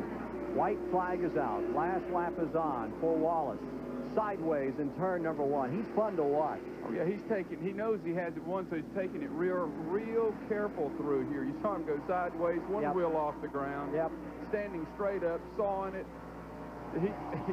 That's his idea of conservative. We call him Hyperman down in the pit You area. call him Hyperman? Yeah, he can't stand still. Even when you're talking to him, he can. If you can get that shot, he sits straight up in the race car. He's awesome. Crowd on their feet and cheering for Rusty Wallace. St. Louis, Missouri driver for Pontiac and for the Raymond Beetle team. Comes around 8. In total control of this thing at the moment. Just praying that engine doesn't come unglued after the tremendous strain of running 119 laps, 311 miles around this tough old Riverside International Raceway. Alan Kowicki pulls on pit road toward the end here. Well, one of the tough things that crew chief Barry Dodson on this car is my next-door neighbor, and he's also Phil Parsons' next-door neighbor on Lake Norman back North Carolina, so we're going to have a long week back in Denver, North Carolina. Here's Rusty Wallace in for the final lap. Last time around for him as he streaks back toward the line. He's into turn 9, the final corner, and Rusty Wallace, the Missouri driver, will win here today. He's across taking the checkered flag is Wallace. A great victory for this Raymond Beadle team, and they're second on a road course in 1987. Finishing second is Benny Parsons, and third is Kyle Petty. Fourth across the line will be Richard Petty. Fifth is Bobby Allison. Sixth is Terry Labonte. You'll meet the winner in a moment. Here comes 17 down to the line. Fourth place finisher, and perhaps the thing is going to be an incredible battle between Jeff Bodine and Dale Earnhardt, the old rivals who slugged it out. They both had problems, and that was, man, nice opportunity for us to hear from them. Let's go to Jerry Garrett. Get a word with him here. Being congratulations to the crowd. Seems like you're the champion of NASCAR. Your hands down. Well, I don't know. The guy's done a great job preparing this car. You know, I can't say enough about the whole crew, but we got a good road racing car, and those guys did a good job, and I just try to keep the thing out of trouble. They teach me a lot. You're going to burn up your tires there at the end. Nah, people got different opinions about Riverside. I like to drive it hard. I like to drive it hard and just keep the wheels behind me and keep it digging. You were driving around people all day that were trying to Dale Earnhardt, and they both had problems. Come to a conclusion whether you could handle them if it came down to the battle between them? It all throughout the day. In the llast caution flag there, I got tires that took off, and I said, Barry, I think I'm catching them. Man, I kept running them down and catch them through turn 9, and then all of a sudden, I told him, I said, I'm catching him, and all of a sudden he ran off the racetrack, and I guess he was getting ready to pit, so it turned out good for him. I think I was getting him at the end there. Introduce this lovely lady here in Victory Circle with you. My wife, Patty. Seems like every time I bring her, she wins. Patty, did your husband tell you anything about what his expectation was today in the race? He just said that he thought the car was running real good, and they were expecting to have a good day. Yeah, I was hoping, you know, this was a lot harder than Watkins Glen was. We had our car a little more prepared than at the Glen. Well, pay it off once again for you. Congratulations, Rusty. We'll meet the man who came in second today, one of the legends of American stock car racing, Benny Parsons, in just a moment here in our live coverage from the Riverside International Raceway in California, where Rusty Wallace has done it. He's beaten the very best in Winston Cup racing. You ran an awfully hard race out there. It was tough. You know, every time I looked in my mirror, there was somebody gaining on me. You know, it just isn't fair. I couldn't gain that much on Wallace. And yet every time I looked in the mirror, Kyle Petty was getting on me. And I said, come on, Kyle, leave me alone. Let me go up here and see if I can get to Rusty. I couldn't, but, you know, second, it's third. The observation up in the tower was that you and Kyle were racing awfully hard, and that might have slowed you down to try to catch Rusty. Well, you know, I think we were running a little bit slower than we could have if we had been by ourselves, but not much.